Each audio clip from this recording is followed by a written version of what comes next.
Thumbs up, thumbs up, thumbs up, thumbs up, thumbs up. Everybody, we are working on this old nasty piece of Monday, baby. We are working to get these likes up. Bully that thumbs up button. Use your fingers to click on a screen to comment in the comment section. Then you can definitely hit that thumbs up button. All the thumbs up, baby, okay? Don't play no games. We ain't got no weirdos over here. So it should be the reason why those likes are not liking accordingly. Please feel free to scream out. If you're new here, definitely don't forget to subscribe. Happy Monday, happy Monday, happy Monday, everybody. There's a lot going on. As usual, I told y'all there's a lot going on, y'all. We're not gonna be able to see no difference each year, baby. Each year gonna be a shit show. 2,500 years on the board of it all. All right. So thumbs up, thumbs up, thumbs up, thumbs up. You guys come in. Like, but I know a lot of people in commute, honey, traveling with family. It's a lot going on. Y'all know I don't do the holidays, so it's Monday. It's to me, baby. Okay. Today, another job lot. All right. Thumbs up, thumbs up, thumbs up, thumbs up. So you guys are coming in. Can you guys hear me? Can you put one in the chat if you all can hear me? Can you guys hear me? Give me a one in the chat if you can hear me just fine.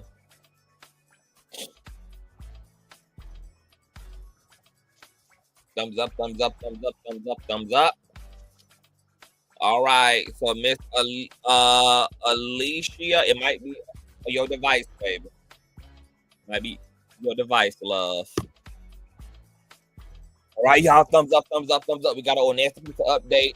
Y'all know we got Consciouztv up in this tonight as well. I will post the link to where we're going to be on the community wall. You guys already see what we're here to talk about. So before we get into it, go ahead and thumbs up this video until it's absolutely stuck. You guys know that thumbing up not only helps with YouTube's algorithm, but more importantly, it triggers up YouTube's notification system. So when you are thumbing up the video, you are literally knocking on the digital door of another conscious crew member and telling them to get their black asses into the damn sanctuary. Okay.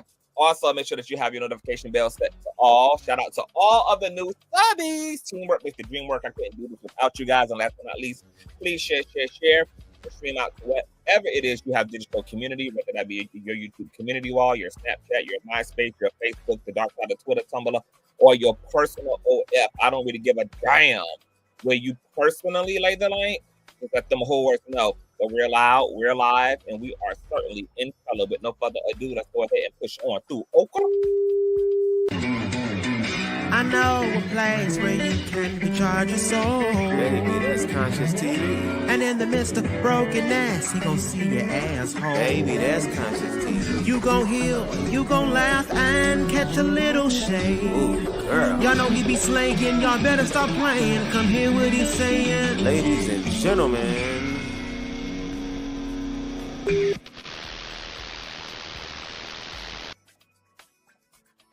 All right, let me speak to the conscious crew in the building. What's going on, Sherry? Hey, Mox. What's going on, Star? Hey, Rumors and T. What's going on, V. Thompson? Hey, Purple Passion. Hey, Miss Lady J. What's going on, B. Angie? What's going on, Sin? What's going on, Angelica? Hey, Bo. What's going on, Alicia? What's going on, Taryn? Hey, y'all. Hi, everybody. Hey, Tam. Hey, Sister Phyllis. What's going on, Miss Mika? What's going on, Carolyn? Hey, y'all. Hey, Lady Butterfly. Hey, everybody. All right, let me turn down this old nasty piece of music, girl. We got things to get into. Before we do so, we got a church announcement. You guys know we have tea on top of tea every Monday, 8 p.m. Eastern Standard Time. It's only your face. Nosy Whole Lie, where the message reside. Royce Reid, stirring the pot with Jew. And, of course, Consciouztv. Tonight, we will be on Reading Royce's platform, okay? So I will post the link over on the community wall. Make sure that you guys subscribe, you guys thumbs up, and you guys be tuned in tonight because we have an old nasty piece of docket as always, girl. All right, we're here to get into an old nasty update, girl, regarding this defamation lawsuit that Bishop T.D. Jakes has filed against accuser Duane Youngblood, who accused Bishop Jakes in two different podcasts with commentator Larry Reid Live of basically attempting to religiously and actually groom him, okay? Duane Youngblood, very long story made short, accused Bishop T.D. Jakes of attempting to come on to him while he was 19 years of age, attempting to lean down and kiss him, which was unsuccessful, and then followed that up the next day by calling to his mother's house and basically propositioning him to be one of T.D. Jakes' alleged concubines and sex slaves, which apparently was also to no avail. Okay, this was also followed up by several different attempts to confront Bishop T.D. Jakes, according to Duane Youngblood. Girl, all type of administrative hearings were had in the church regarding the situation between himself and T.D. Jakes. Ultimately, Duane Youngblood not only remained at the church, continued to speak for T.D. Jakes, work up under him, and T.D. Jakes ultimately, according to Duane Youngblood, gave him a roundabout excuse for his behavior, which was that he had done lost his motherfucking mind and would have did any goddamn thing during that time for one reason or a damn another, girl. All right. And all of this happened over 20,000 damn years ago. All right. As a result of Duane Youngblood's commentary about T.D. Jakes going viral across multiple social media platforms, T.D. Jakes, in fact, filed a lawsuit against Duane Youngblood, especially after it was revealed through the complaint that allegedly Youngblood and his raggedy attorney, non-attorney Tyrone Blackburn was attempting to shake down Bishop T.D. Jakes for $6 million. And this was after Duane Youngblood had told Larry Reid Live that he was not in this for money. So Larry Reid Live learned some things along with the rest of us, okay, about what was really taking place in the background of the background of the background. All right. Now, according to what Dr. Reid shared here on the platform in an interview with me, that the reason why Duane Youngblood apparently filed or tried to shake T.D. Jakes down for money and an outside mediation was because a family member from T.D. Jakes' camp reached out and allegedly threatened Duane Youngblood. Duane Youngblood did put that alleged threat in his motion for a extension regarding filing and responding finally to this complaint by T.D. Jakes. What that alleged threat was merely T.D. Jakes' son telling Duane Youngblood that he just needs to be careful because, you know, he's trying to make things happen to Jakes, and, you know, the pendulum can swing to the other side as well, girl. You can take it for what it is. To me, a threat was kind of a reach. I mean, the statement was so vague and was so fucking ambiguous that it could really have meant any damn thing. And why that then became T.D. Jakes' problem, I don't really know, because the explanation still didn't make no damn sense to me, that as a result of Duane Youngblood getting threatened by T.D. Jakes' son, that he then goes and try to shake down T.D. Jakes. He should have went and shake down T.D. Jakes' son. If he was afraid, why he didn't go file a police report? If his ass was afraid, why he didn't go file a criminal suit against T.D. Jakes' son? I'm still not understanding the grand leap from filing or attempting to shake Jakes down for money as a result of T.D. Jakes' relative reaching out to Duane Youngblood and letting him know that basically he was going to be met with equal smoke. How that came and ended up being a T.D. Jakes problem. But that is allegedly what the reason is for why Duane Youngblood even allowed Tyrone Blackburn to talk him into attempting to shake Jakes down for $6 million, which resulted in Jakes pulling a reverse Uno, draw two, and a wild card on his motherfucking ass by filing this lawsuit. Now, you guys know that in the original lawsuit, Jakes ran the fuck down on Duane Youngblood reminded the entire United States that Youngblood is a registered sex offender, that he has manipulated and sexually coerced and assaulted plenty of underage boys under the guise of being a minister, under the guise of being a safe public figure. Duane Youngblood has did time for this. He has to register annually along with Kenneth Petty on the sex offender registry. And he also breached the terms of his probation at one point and ended up having to go back to damn jail because he was communicating with a minor, which goes against, you know, his sex offender stipulations. All right. It's been a big fucking shit show. All right. Well, you guys know that Duane Youngblood originally had to the 26th of this month in order to respond to the complaint. Well, you guys know that Duane Youngblood filed for an extension. We read that extension. You guys can go back through the live streams where we gave an update and I talked to you guys about this extension, etc. Child. But on top of that, TD Jakes also had went in with a motion to be granted an expedited discovery. He wants to send out two-party subpoenas. One of those subpoenas goes out to Dr. Reid. TD Jakes is looking to amend his original complaint against Duane to allegedly include Dr. Reid as a co-conspirator and a co-defendant in this situation, along with anybody else who needs to be listed as a co-defendant, because TD Jakes is under the belief that there is a conspiracy and a assault and a witch hunt against him, and that various individuals are all conspiring in this weird cabal against his reputation, against his brand, against his wealth.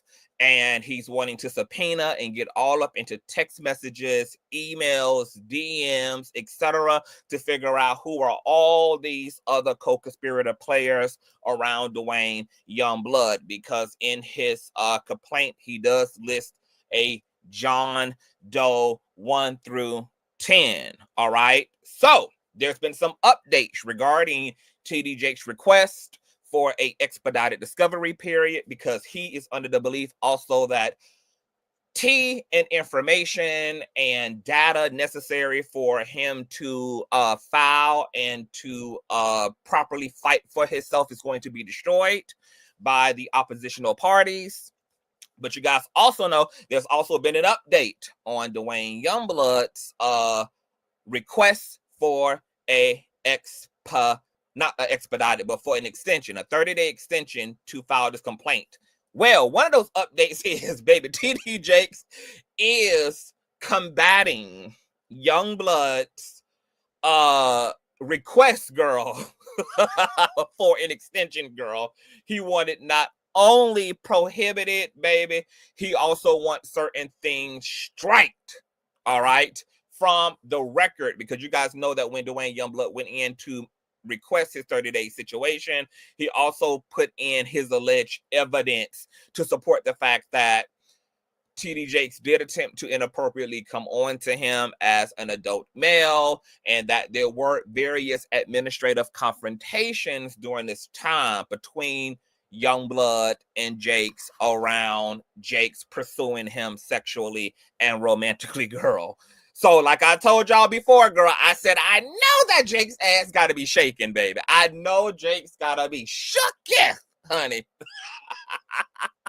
At Youngblood, at what Youngblood put in his request for an extension, girl, because, you know, he had all type of pictures, all type of etc. Girl, Youngblood claimed that he got signed affidavits and sworn testimony and statements from apparently the relevant authorities who were actually involved in trying to get to the bottom of this thing back in the day between Youngblood and Jakes, who he wanted to see some type of penalty, appropriate penalty against Jakes for what he felt was inappropriate behavior on behalf of Jakes, and had went to the relevant church's authority for that, girl.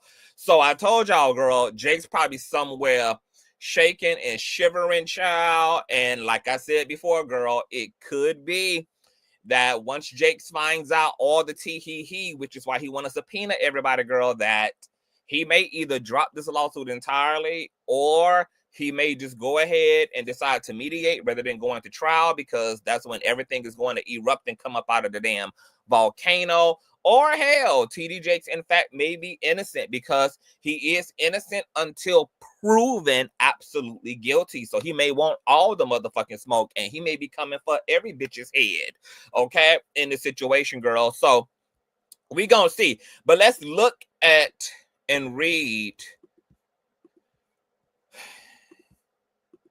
TD Jakes' response to Youngblood's request for an extension and time to respond to complaint and a motion to strike pursuant to FRCP Rule 12. Grr. Plaintiff Thomas Dexter Jakes, herein plaintiff or Bishop Jakes, by and through his undersigned counsel, files this opposition to defendant Youngblood's application for an extension to respond to the complaint in this case, and makes motion to strike scandalous and absolutely false material pursuant to FRCP Rule 12. Simply defendant Youngblood's submission to the court by letter dated December 20th of 2024.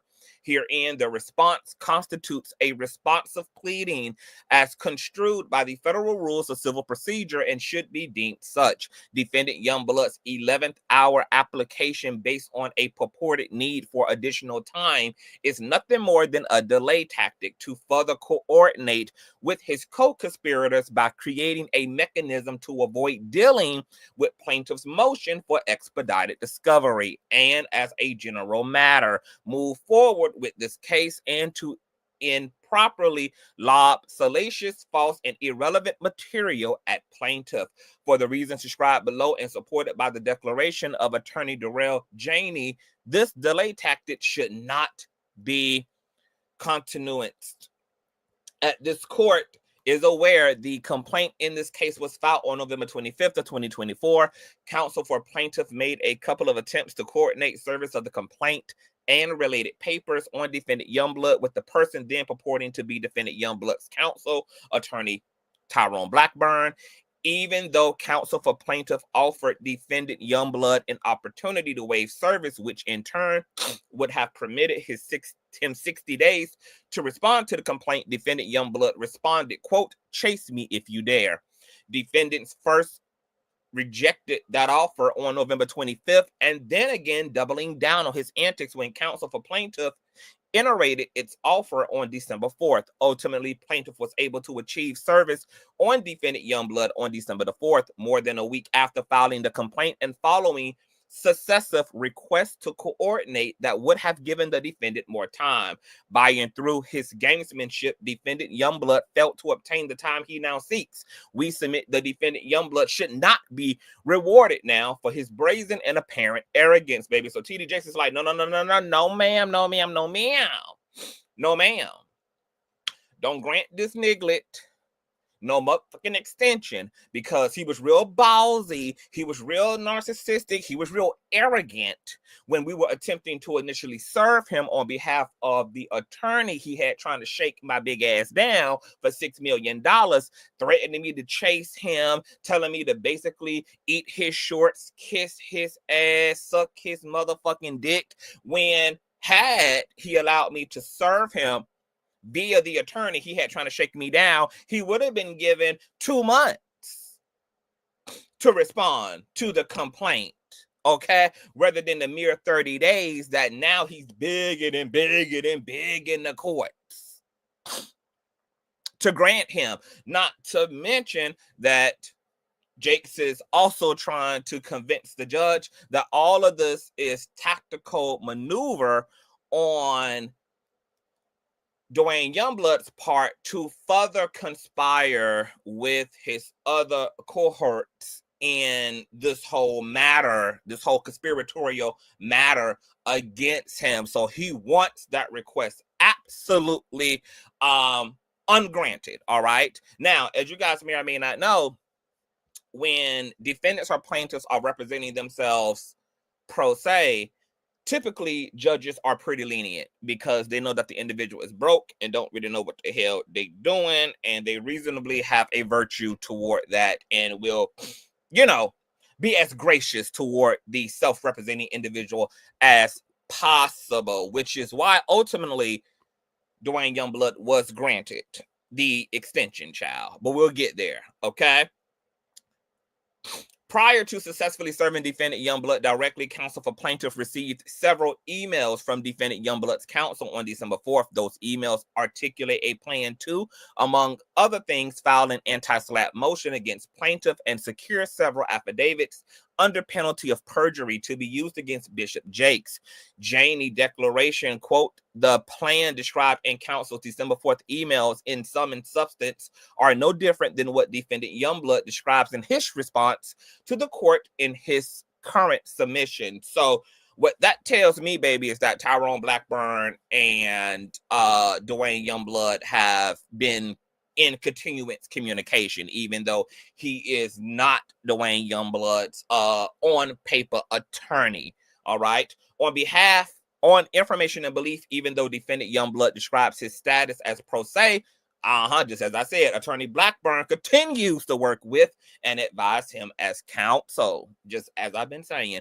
In part, we submit that is the reason defendant Youngblood carefully states that he is in the process of attempting to retain local counsel, all right? Because I don't even know if Tyrone Blackburn even has jurisdiction to represent Youngblood in Pennsylvania, or if Tyrone Blackburn is even damn allowed to even practice in Pennsylvania, because a lot of these damn celebrity attorneys be so damn sanctioned and disbarred up, just like Brian L. bald-headed ass Ponder child. Moving along.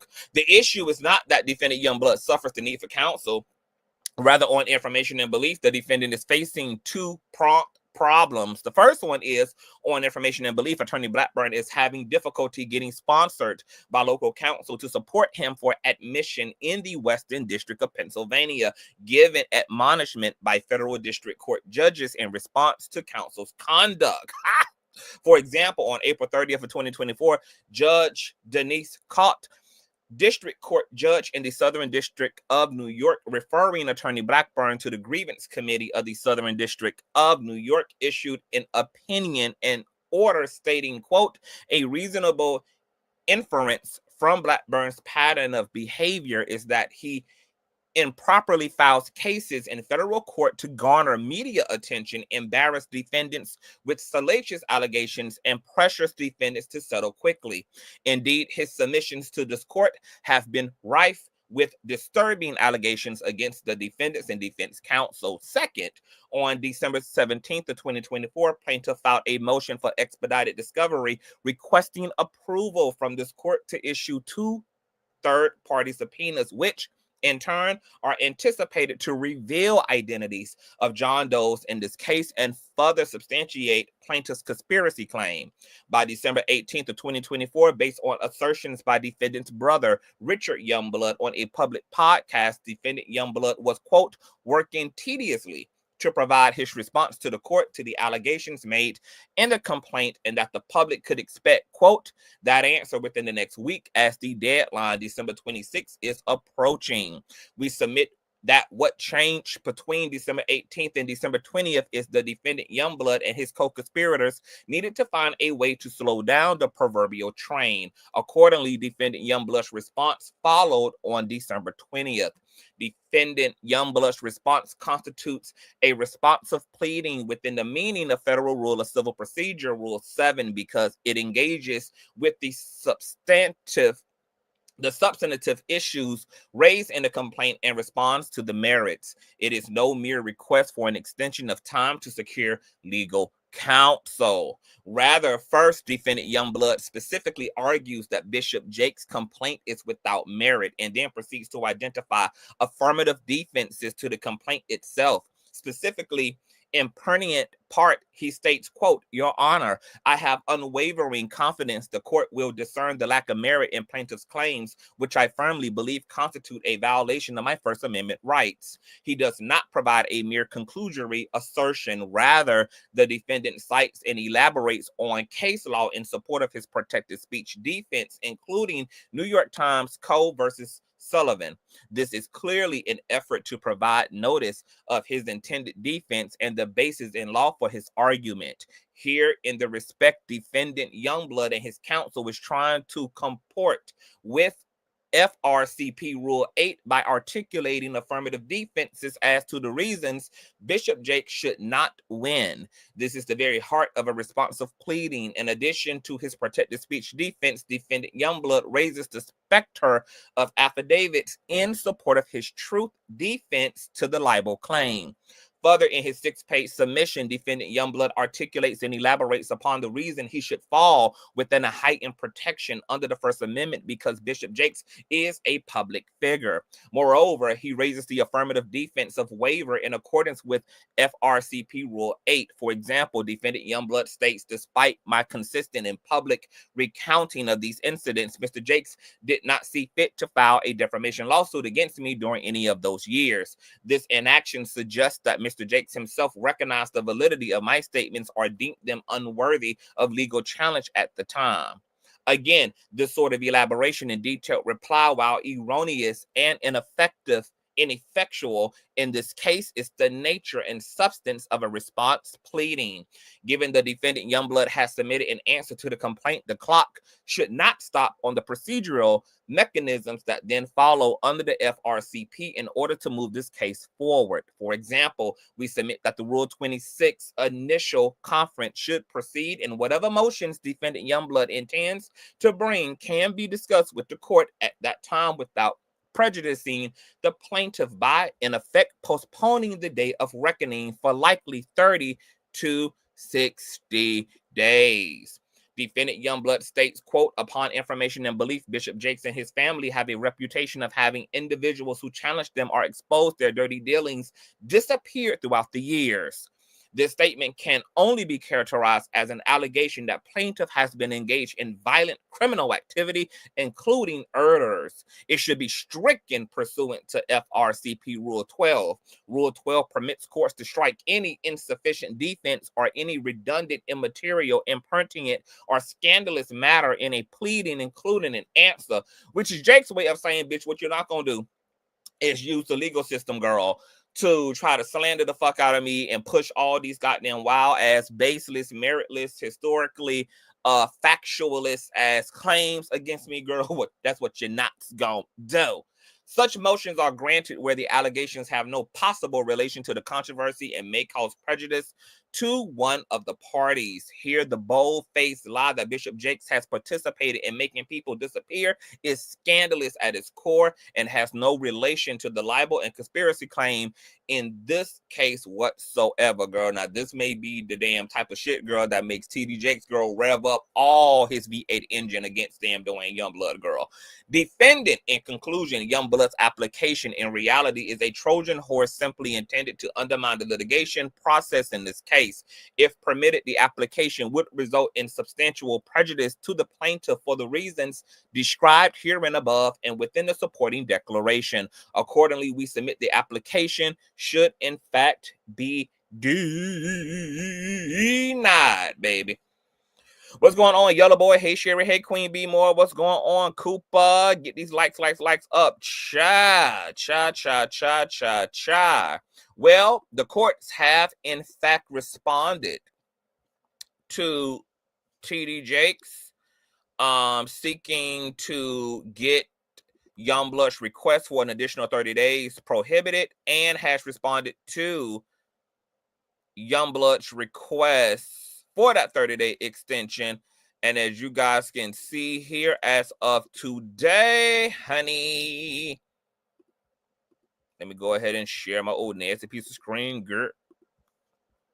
As you guys can see here, order granting 17 motion of time to file responsive pleading.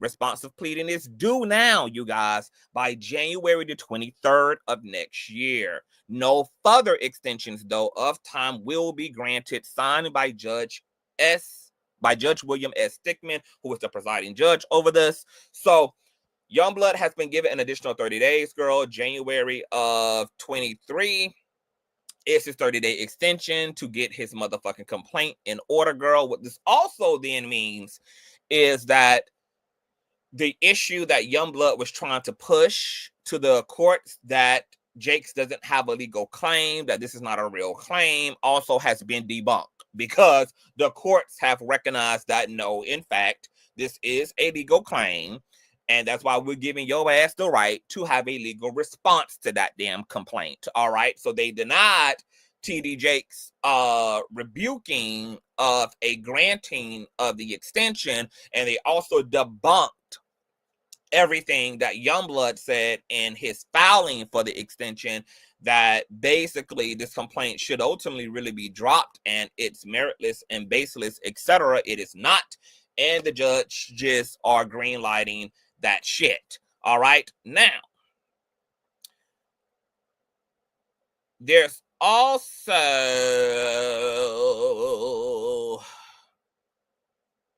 something else we got going on. Oh, Youngblood also has retained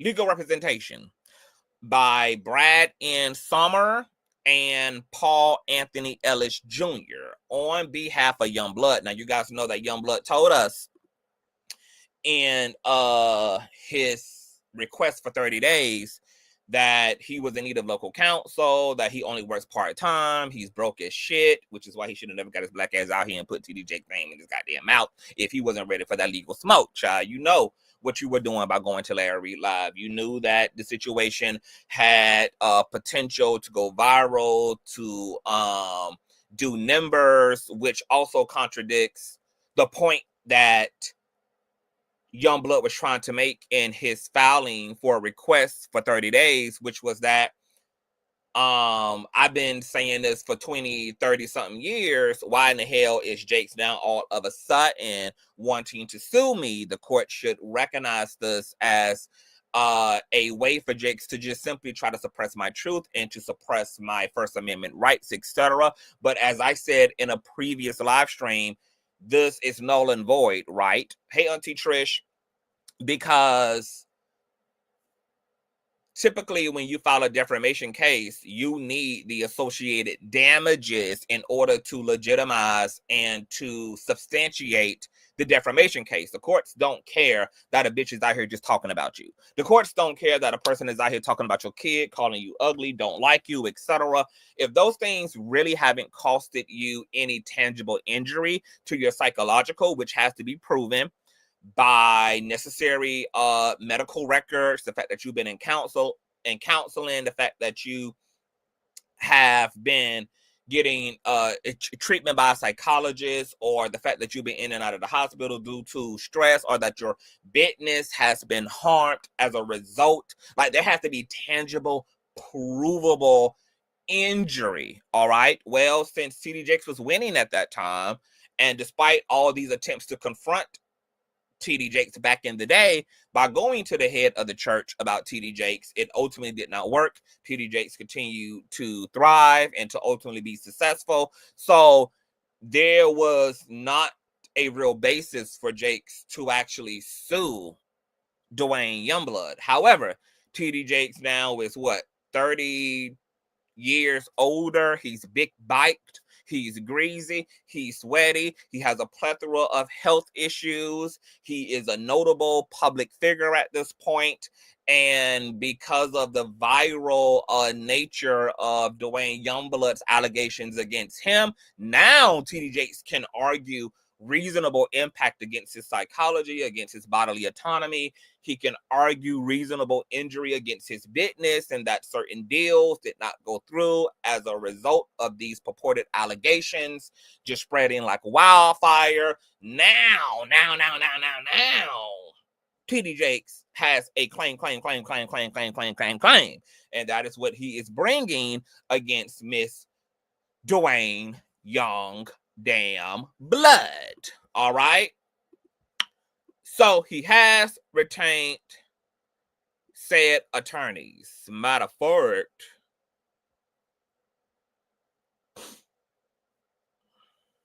let's see what's actually in these notices, child. All right. Kindly enter the appearance of Brad N. Sommer, Esquire of Summer Law Group, PC, as counsel. All right. So he got 2 motherfucking local counsels. All right. Now, another update is they also have granted a hearing regarding TD Jakes seeking a expeditious discovery, girl. All right. Let's check this out. Child, things getting dangerous, girl. Shit getting motherfucking dangerous. All right, let's view these docs, child. The court's just handing out all type of damn presents for damn Christmas, child. You get a motion granted. You get a motion granted. You get a motion granted. You get a motion granted, girl. A mess. This is a mess. All right, so this is the judge responding to TD Jakes for his expedited discovery request. Please take notice that plaintiff Thomas Dexter Jakes will move before the Honorable Judge William S. Stickman at the United States Courthouse, 700 Grant Street, Pittsburgh, Pennsylvania, 15-21-9 at a time to be set by the court for an order pursuant to Rule 26 of the Federal Rules of Civil Procedure as follows. For an exception to the general rule under Rule 26, that formal discovery occur under the Rule 26 conference so as to permit the plaintiff to issue 2 third-party subpoenas in plaintiff's effort to identify John Doe defendants in this matter and articulate factual allegations pertaining thereto. Please take further notice that in support of this motion, plaintiff will rely upon the accompanying brief and support the declaration of Dorele Janey Esquire, dated December 17th. All right, so Jakes now has a hearing, girl. He has a hearing. Wait a minute, did it say on what date, girl? Let's go back to the date, girl. They are granting TD Jakes a mother-loving hearing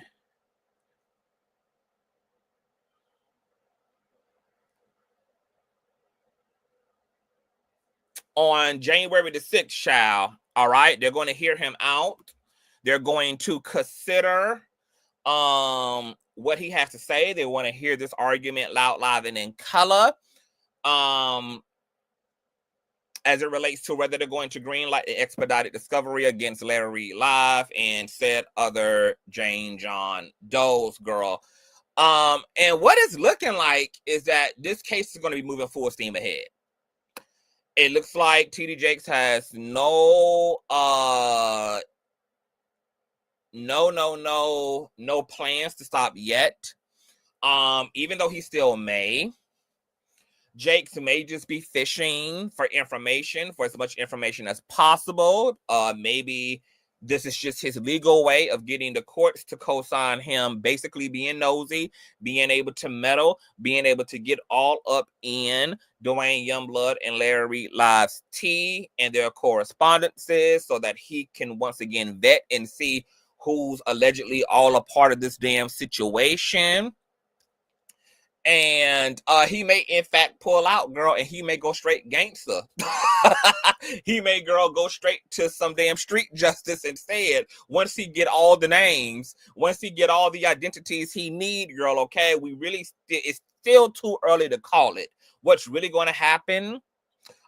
We don't know if Jakes is going to continue to really pursue this all the way through, or whether he's just doing what he needs to do and what he has the opportunity to do through the appropriate measures within the legal system in order to extract all the information and data he needs.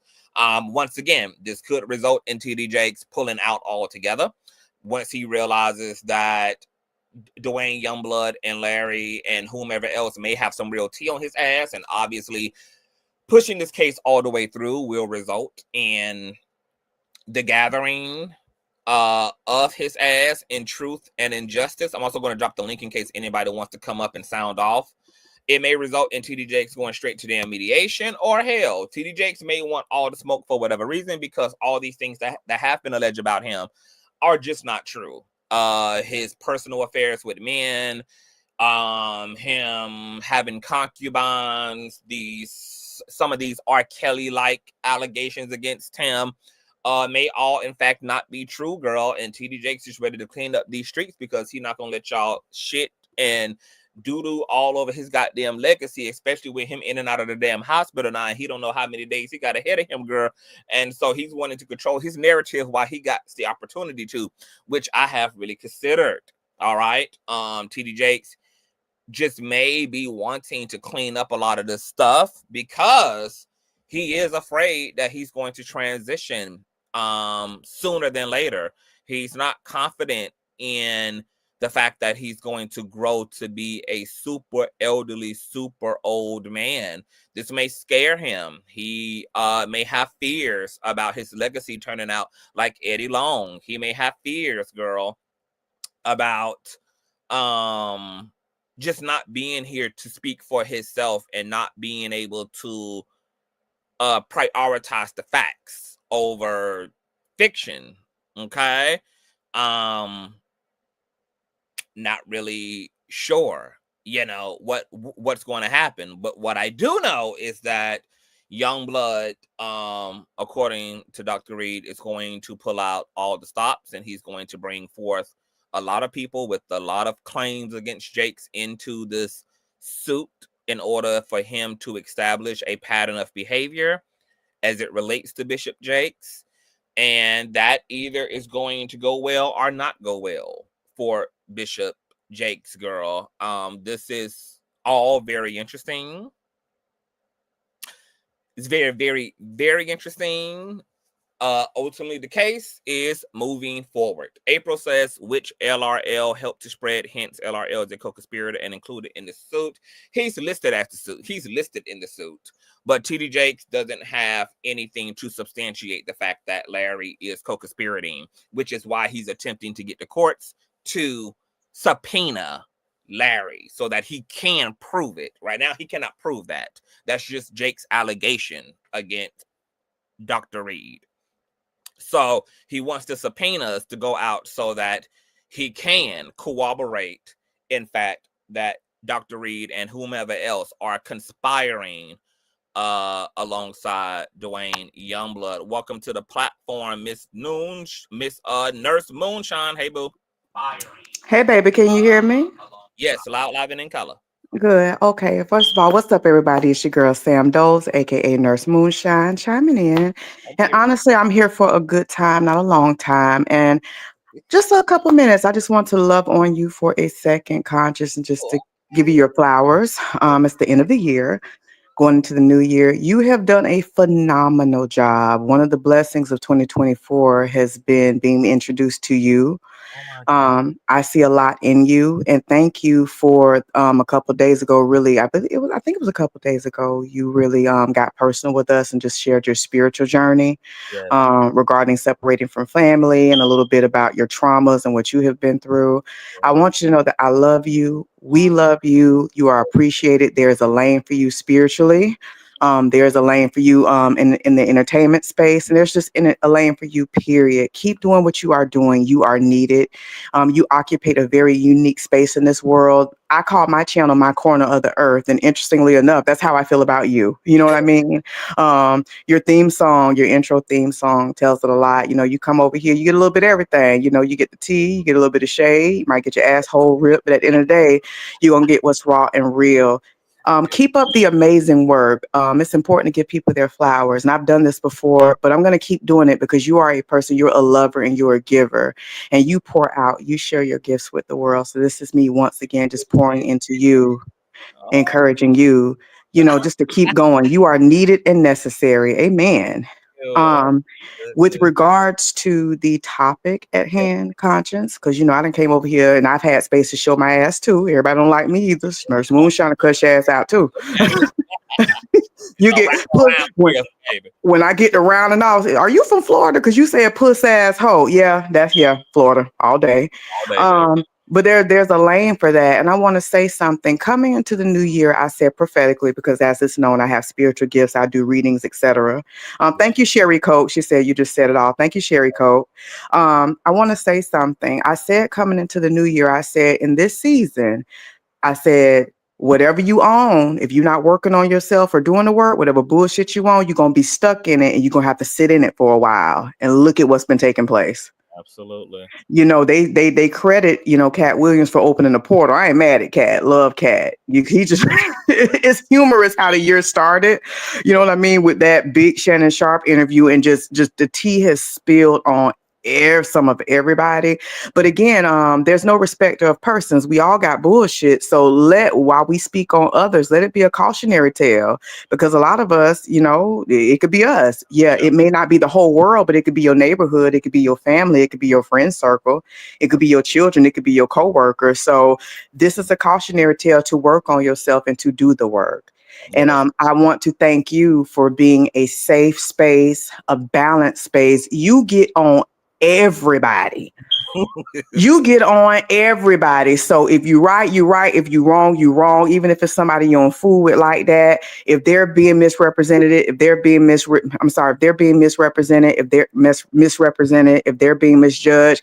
We know you don't do a horse face. I won't even say the name. We know you don't do horse face, but even when some receipts were revealed, you even came back and were like, hey, I know how I feel about this person, but you know what? It turns out they wasn't all right, but they wasn't all wrong either as it relates to this situation.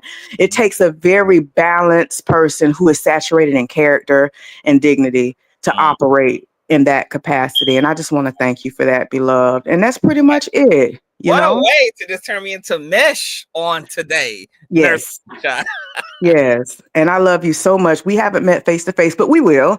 I know that we will. I got people in your area. We will. And again, I love you so much. And again, I want you to continue, even as you transition and you evolve into the next space in your life, even, on an entertainment scale, on social media, there's something so organic and authentic about you. And I don't want you to lose that. A lot of time when people get the clout, thank you for the love I'm seeing in your comments. But there's so many people, as they evolve, they lose that thing. I don't want you to lose that. And again, I don't like when you call your channel small, because I ain't even got 400 followers. You got 50,000 plus. You understand what I mean? So, but again, there's a space for you. You have a voice. It echoes. And again, you allow God to use you, and you allow God to use you from a very organic and authentic space. Yes. Keep doing your thing. We need you out here. And I salute you, King. And I thank you. And I love you so much. And I'm glad we connected. I want to speak to this a little bit, and ditto here. When you said you hope that I keep that has been my biggest fear as well, is not letting this world and its stupidity and its ignorance and its egotism and its bullish and it's just upside downness to like strip me of what's left of my innocence and what's left of my naivety in terms of hope and all things faith-based. That also has what led to me being very protective of myself, being very, very strict about my circle, about who I run with, about who I give my time to, about what I'm connected to, because all those things impact your character. They all impact your nature. They all absolutely impact, your mindset and your perception. And so I'm very big on much so preserving those aspects of myself. I don't want this rotten ass world to take me away from my authenticity, from my eagerness and willingness to help and to be a bridge and to be refreshing in this world where there are so many mutated individuals in the world. Right. Have a little bit too much power and influence. Some of them shouldn't be where the hell They are.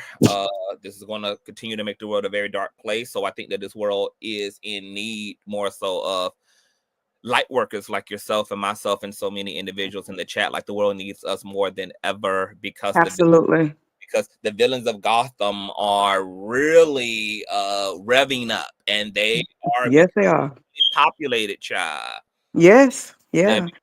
Okay, I think we got another guest in the background, but let me make sure this is who it's supposed to be, child. Because the last time somebody pretended to be, oh Lord, content creator, and it wasn't this content; it was a big dick instead. Let me make sure this is who it's supposed to be. Hold on, let me put up a this. All right, Mr. Blaine. That ain't me. Who the hell is that? Hey Blaine, kiss, kiss, kiss, baby. Hi, how you doing? I'm gonna hang up now. I love y'all. God bless and seasons. Greetings, everybody. Yeah, happy holidays. And thank you for coming up, boo. Absolutely, love you. Love you too, boo. What's going on, Dr. Blaine? What's going on, Conscious? Ain't much, just chilling, child, giving an old nasty update about this whole Bishop Duane situation. What's going on? Yeah, I kind of got a little bit of that that's going on this morning. So he has changed his mind about requesting more time. Is that what it is? No, he actually requested more time from the courts, and the courts gave an update this morning, giving him an additional 30 days. So he has till January 23rd of next year to respond to the complaint. They also granted TD Jakes a hearing on the 6th of next month because, you know, he was also wanting to subpoena Larry and subpoena Duane in order to get to the bottom of who he believes is all conspiring against him. So they also granted Jakes a hearing regarding those subpoenas. It looked like they're possibly going to greenlight them. So it's all going down in January, is what you're saying? Yeah. They're going to be giving Jakes his hearing, and we'll be getting the official legal complaint from Duane Youngblood next month, and it's supposed to be fucking loaded, Dr. Blaine. Well, what's he complaining about? Isn't he being sued? He is being sued, but you know, now that he is being sued, he has to fight for himself because Jakes is claiming that oh boy defamed him, but Youngblood is like, no, I haven't defamed you, and apparently he has sworn affidavits from other religious authorities who at the time all of this was going on between himself and Jakes, who can corroborate that he confronted Jakes on multiple occasions about Jakes coming on to him, Jakes making passes at him. And because it's kind of Duane's word against Jakes' word, he's also going to bring in other individuals apparently who have their own individual allegations against TD Jakes for alleged sexual grooming, religious grooming. There are also some R. Kelly-like allegations around TD Jakes that all may also show up, and Duane may bring in a plethora of people in order to prove to the courts that what he's saying is true about Jakes, because he's established now a pattern of behavior as it relates to Jake based upon all these other people as well who have been hurt and injured by Jakes in this way. Well, I don't know that I consider it hurt or injured. I think a lot of this is just plain old homophobia. Yeah. Because even if TD Jakes was a gay or had homosexual tendencies, I don't think that makes him a child molester. I don't think that makes him an abuser, a groomer, or any of these immoral things. You can still be all those things and still be an effective pastor. Right. It's just like people are jumping on it, but all they're really proving or attempting to prove is that TD Jakes has got homosexual tendencies. Right. He's not accused of raping anybody or hurting anybody in any way. You know, they're just making up stories. And to me, it's offensive that this dude can get out of prison. They think that's not significant. It is extremely significant. Get out of prison and immediately go over here and try to extort somebody for $6 million. Like that's just $6 million. No, that is a whole lot of money. That is 6 people's whole lives money they're gonna make for their whole life. 6 of them, 6 million people. If they make $1 million in their whole life, it's a whole lot of money. So why wouldn't he sue this dude? Anybody come and try to sue me for or try to extort $6 million from me, you damn right I'm gonna sue him or kill him. Right. I mean, I'm just saying, what does he expect? Now he's trying to present TD Jakes like he's some kind of mafioso. Yeah. And he's had people missing. Yep. Right. People coming up missing because they talked about him. And Jake wants all that struck from the docket because old boy said all of those things in his request for an extension. He was like, hey, this man, he makes folk disappeared, he's murdered folk, etc. Jake's like, oh hell no, bitch, you're not about to play with my big back ass like this. Not only court should y'all block this man's request for an extension because we was trying to serve him, that would have gave him 2 months of an extension. He told us to kiss his ass. So now all of a sudden he begging y'all for an extension. All of a sudden now he can't afford an attorney. All of a sudden now he ain't got local counsel. All of a sudden now, but when we were trying to serve him on behalf of the attorney that he had trying to shake me down for $6 million, he was Mr. Arrogant and he was untouchable and come find him, and he was very much so snark about it all. And now he's, you know, falling before the courts begging in mercy, child, and it's gonna get nasty, Uncle Tim. It's gonna get so nasty, and it's not gonna be enough time. He can't do nothing in 20 days. What? TD Jakes has an army of attorneys. How's this dude gonna try to put some bullshit together in the next 20, 30 days? He don't have no lawyer. He don't got no money. His stories are bullshit because even if we were to believe everything about his story, it's nothing. I can go and hug somebody in a church situation, right? I mean, isn't that what church does? Every time I go there, all we do is hug each other. It's not that big a deal, right? But he's made this big old thing out of, oh, he tried to kiss me on the mouth. Well, how do you determine he was coming for your mouth? What happened? Because in court they're going to ask you, okay, he was on what side of the table? You got up from the table. You had to leave because of getting your mother's car back. So you got up, and did he immediately get up after you? Did he run after you? Did he come around the table? Where did he try to hug you and lean into you? If you get paid for his dinner, why wouldn't he hug you? I mean, you're church people, right? So I don't even think that even if it was real, it ain't nothing.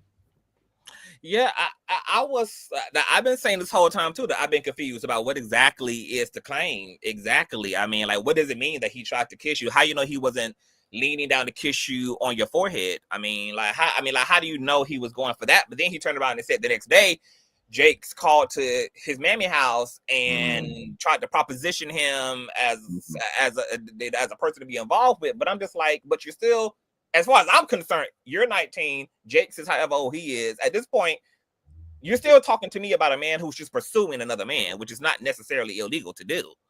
Right.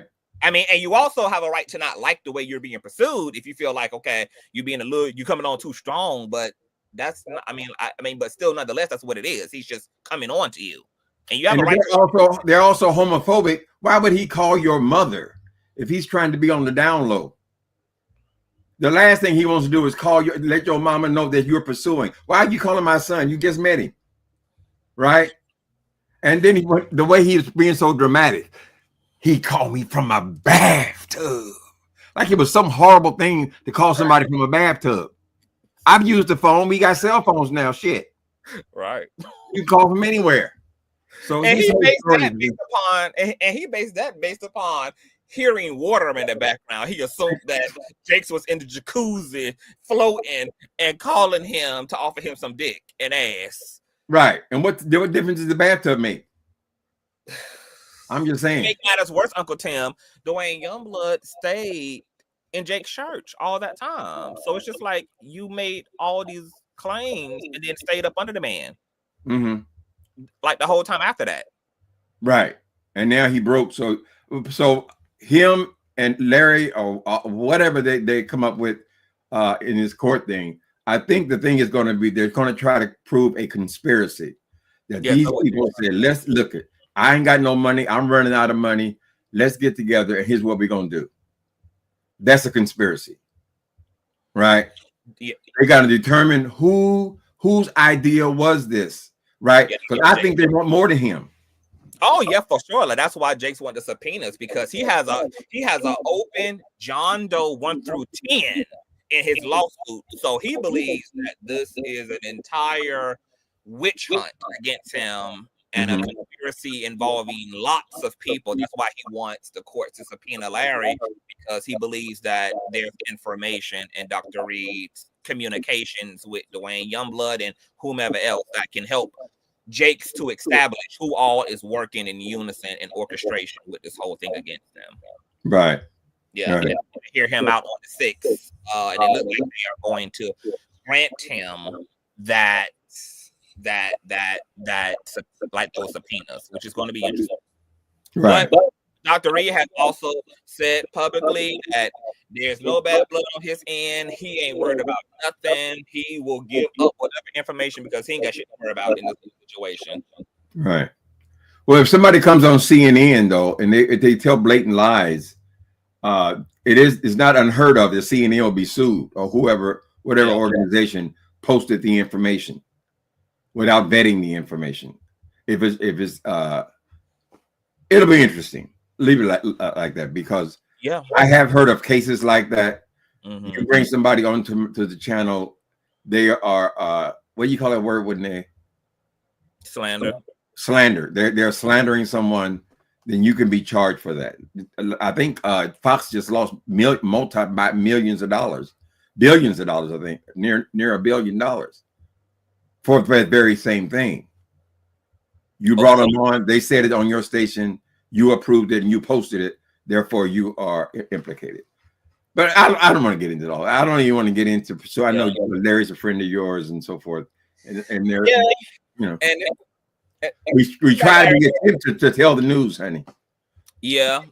And I was saying to people that, you do have to look at the fact that Jakes hasn't yet listed Larry as an official co-defendant. He's just hinting to Larry in the complaint, but he hasn't officially listed him yet. And it's because he can't get Larry based upon what Larry has already done. He's going to need further information in order to really try to nail Larry to the cross. And him seeking those subpoenas is a attempt to do that. But Larry is going to retain counsel as well. So I just know that it's going to be a bloodbath.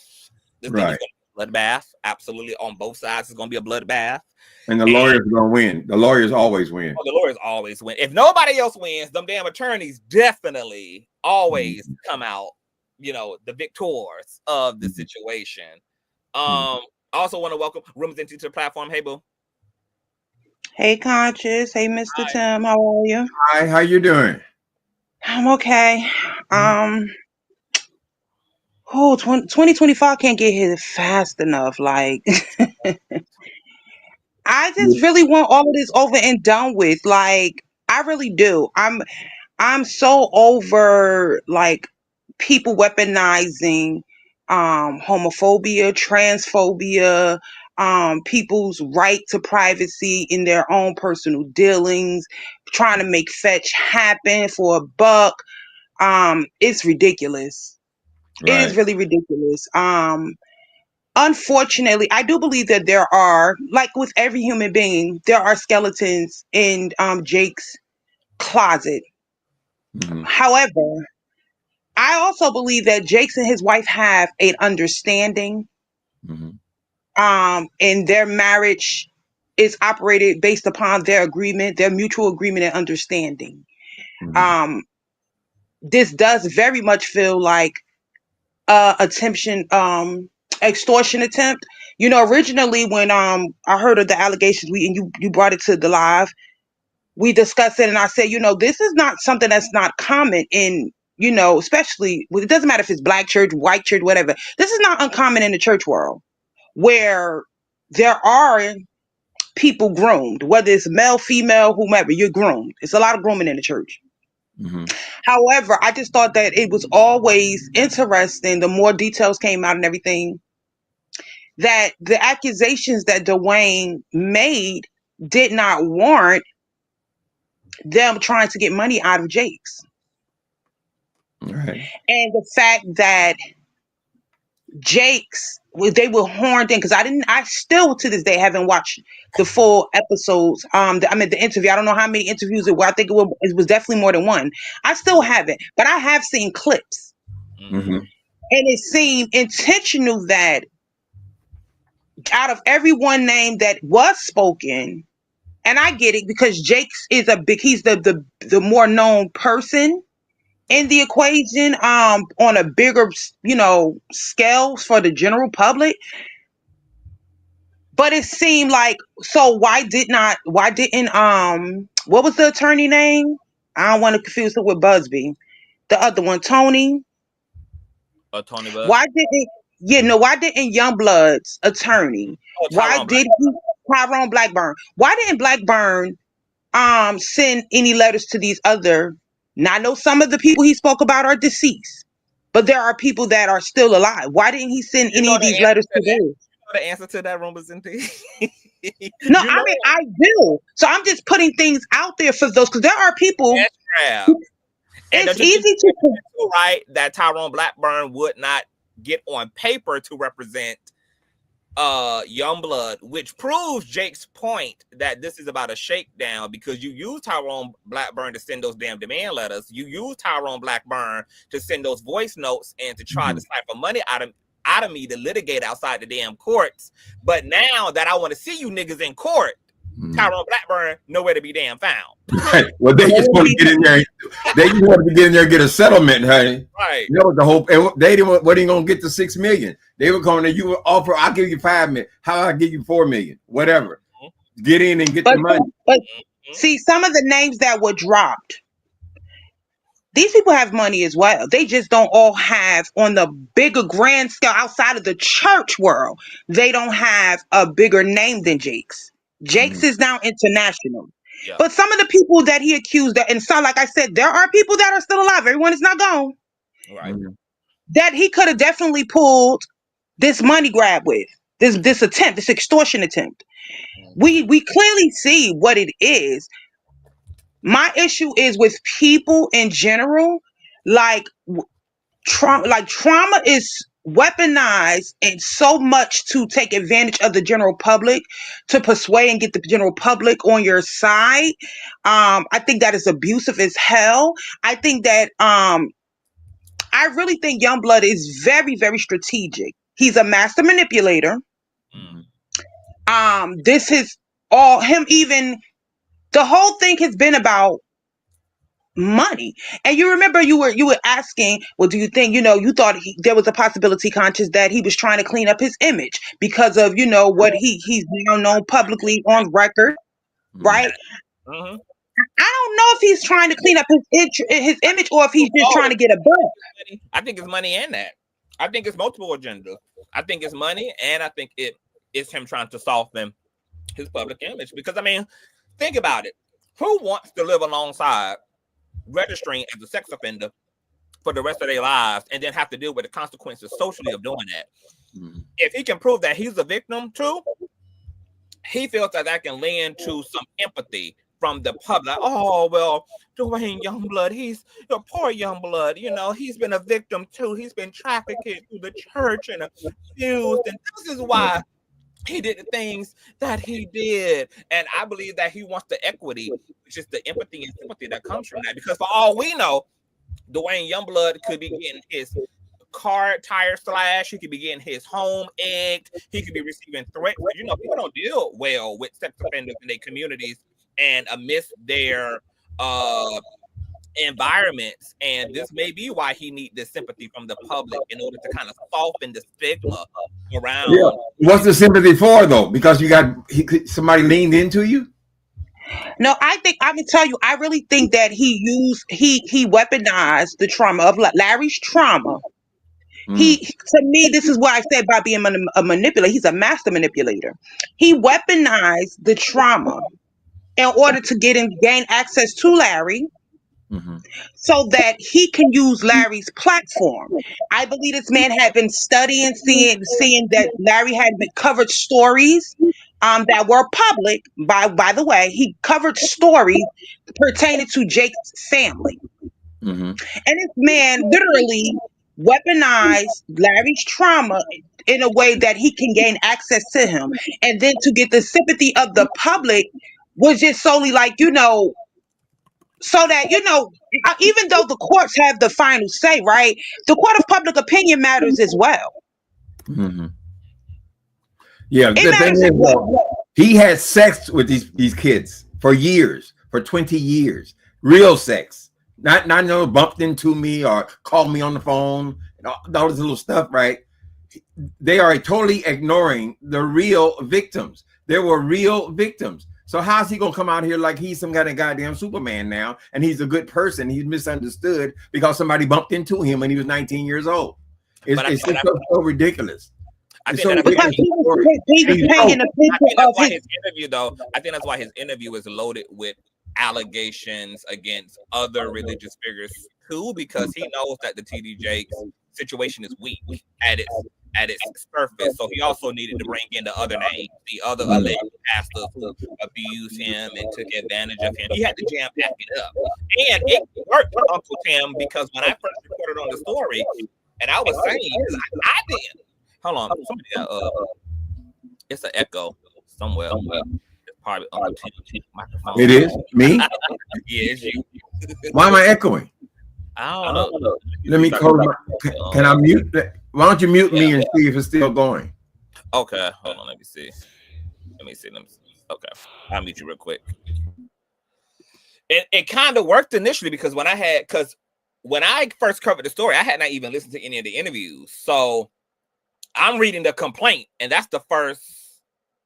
Oh, huh? Hold on a minute. Okay. For some reason, there's a stereo blasting in my background. That must be what the problem is. So let me turn it off. I don't know if it's my stuff or somebody in the hall or what. Hold on. All right. Uncle Tim getting that together, y'all. Got a speaker going on. Everybody thumbs up, thumbs up, thumbs up, thumbs up. The video, child. It's a lot going on. It's a lot going on. For those who just coming in, the courts have granted Duane his 30-day extension, so he has to the 23rd of next month to respond, and they also are granting Jakes a hearing regarding his motion for a yes, it's no more echo, Tim. It was that speaker. Okay. Yeah. And they also granted but also I hate to say the N-word, but there are people who are blasting their stereo so loud that it appears to be in my room. Oh wow. I can't imagine. I can't hear it on my end. So okay, you don't hear it. Yeah, fine. Okay. No, I don't hear it. All right. So, but I was saying that his ploy for sympathy kind of worked, y'all, because when I first reported on this, and I didn't learn that Duane Youngblood was a registered sex offender until I read Jake's complaint. And I was like, what? And then I went and Googled and YouTubed him and saw all the clips and saw all the news stuff and him getting arrested and outside the courtroom and all this and all that. And I'm like, what the hell is this? And there were people in the chat, in my chat, who was like, oh, well, he's already took ownership of this and he spoke about this in the interviews. And I'm like, well, he can't really have no choice to, because his tea is outside. He's not noble because he spoke about something that the federal government has blasted him about. It's not like we didn't know about none of this and he just willfully came forward to tell us something that we didn't know. His mugshots are going out annually into his community. And every damn quarter, every 6-month quarter, every time you Google his name, this is all that comes up. So, I mean, I would hardly. Yeah, but he's a real child molester, though. That's what annoys me so much. You're trying to pick and find out something about people so you can accuse them, basically, of being gay. That's all they really have on Jakes, is they want to prove that he's gay, right? But this man is a real criminal. He just did 7 years in prison. You know what I'm saying? So, what am I saying, honey? I don't even know. You are saying that it looks optically crazy because he's basically accusing Jakes of really nothing, while he's the one that has actually been what he's claiming Jakes actually is. Right, like, he's a real criminal. Yeah, he's the one. Like he even violated a 15-year-old boy who was already being violated by another relative who trusted Duane as a pastor. So he went to Duane for his trauma, only to end up sexually violated by Duane. Right. He said he would ask him, "Do you want to be a homosexual?" and then take him in the back room, like he's proud of it. I'm just saying. The irony I had is, the same problem you had, Tim. I'm like, it is very hard for me to like deal. Like it's like whatever is wrong with whatever could be wrong with Jake's. It's hard for me to hear about it through Duane Youngblood because his character is so just demolished. He don't have none as far as I'm concerned. So it's just hard for me to to take Duane's account seriously. And yes, if I was a jury member, I would have to absolutely question whether this man is trying to scandalize Jake's name for the sake of money and or for the sake of an emotional grift from the public, because Duane's whole criminal record is and paints him as a liar, somebody who's willing to deceive, fraud, somebody who's willing to take advantage of people. So I feel like Duane is coming in with a lot to have to prove, which is why, though, I believe he also has to bring in all these other accusers against Jake, because he knows that his own character is not enough to stand up against Jake. So he needs all these other people who allegedly have been paid surrogates, been paid boyfriends, been sexually violated, been allegedly religiously groomed by Jake's, etc. Because he, as a standalone character, is not going to work. They're going to say, oh, he winked at me back in 1976. I was sitting at the table and he winked at me. You know what I'm saying? It's homophobia is what it is, honey. Everything that they're going to prove, they're going to bring forward is not going to involve intercourse or people having sex. It's all about, oh, he called me into his office. He called me from a bathtub. Lord have mercy. I could have felt in my chair when that fool said that, child. Right? How can you be taken seriously, honey? It's a lot. It's a lot. Anyway. But that's what we're saying. A mind, body, and soul said criminals still have rights and deserve justice if there was any truth. But that's what we're trying to figure out. What is the fucking truth here? Because Duane was a grown man when Jakes was coming on to him as an adult man. He wasn't 15. He wasn't 13. He didn't touch him. He didn't do nothing to him. I mean, if you're gonna be a criminal, you would think you would have another chance to say, at least he raped me. He did something to me. His wildest claims are zero. They're gonna tear his ass up in court. They are. They're gonna eat that man alive in court. He ain't getting no money. That Blackburn fool, he ain't no but an ambulance chaser. Right? He's gonna accept that he has failed. My question should be: people that offended the suing. If he offended, he'd be suing him. I don't know why he ain't volunteering none of these $6 million to these kids that he raped for 20 years. Oh wow. What did they get? That's a point. That was real sex. Where's the restitution of it all? They ought to start filing suits. If he got anything, some people say that he might have some property or something before he went to prison, but he was gone for 7 years. That business ain't survived. No, because he said in his request for an extension that he's only working part-time. So whatever he's doing ain't working part-time. Working part-time. So whatever he's doing ain't bringing in the moolah, which could work to Jake's point that this is a damn shakedown. He like Jay Wilson. He driving Uber. Baby, he better because now he better get on Lyft and Uber now that his ass done because he done retained 2 local counsel now, Uncle Tim. He got 2 lawyers now. He ain't retained shit. He working part-time. He retaining attorneys. He'd be lucky to pay their damn light bill. Shit, ain't nobody gonna know damn attorneys. They are volunteering because they think they might be a payoff or get some publicity. But that's the wrong kind of publicity to be involved in this scam. For all we know, they could a public defender say, he working part-time at Wendy's and he got 2 lawyers now. Right. Part-time, baby, part-time. And if he was a female, this would be an entirely different matter. Your employees make actual advances at you is a criminal. But that's the thing. Duane is not a employee of Jake's. They went to the same damn church, and Duane was old enough to go to another church if he didn't like the pastor. He was old enough. Nobody had a GUN to his head.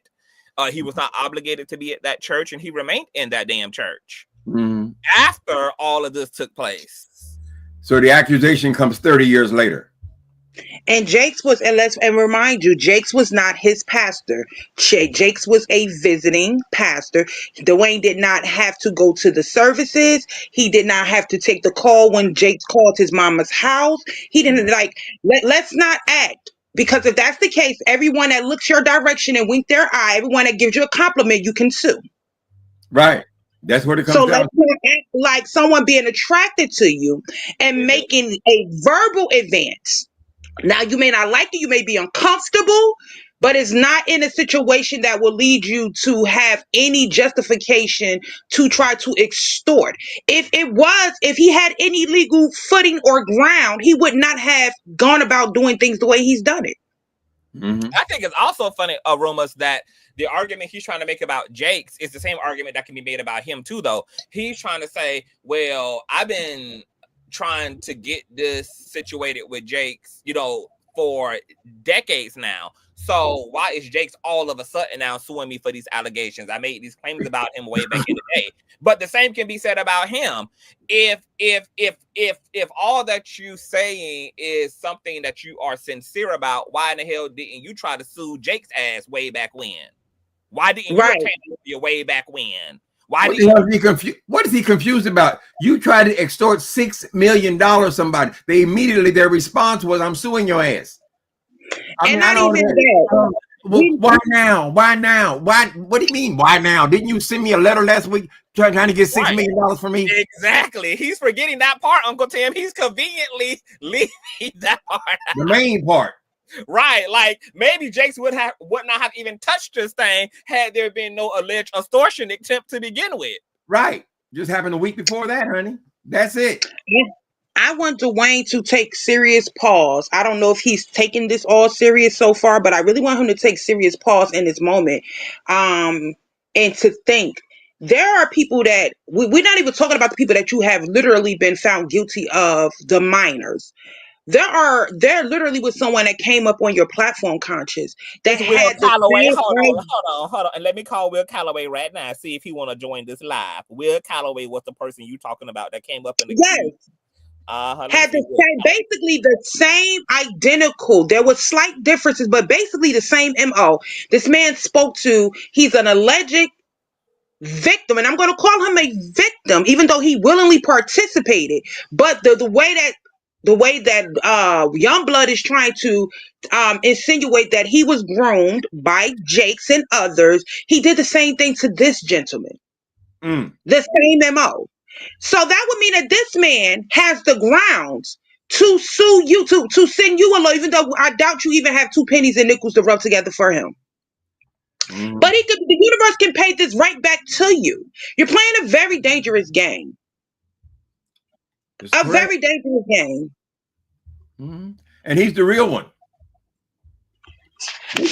They got 20 years of stuff on him. All them people who he molested, they're all grown men now. They can come to court and kind of get a few dollars. And if you got anything, him coming out in regards to, it was one thing for him to talk about people that he is saying that did actually assault him, right? That actually FA'd him, whether he was a minor or even that he feels like when he went into his adulthood, right?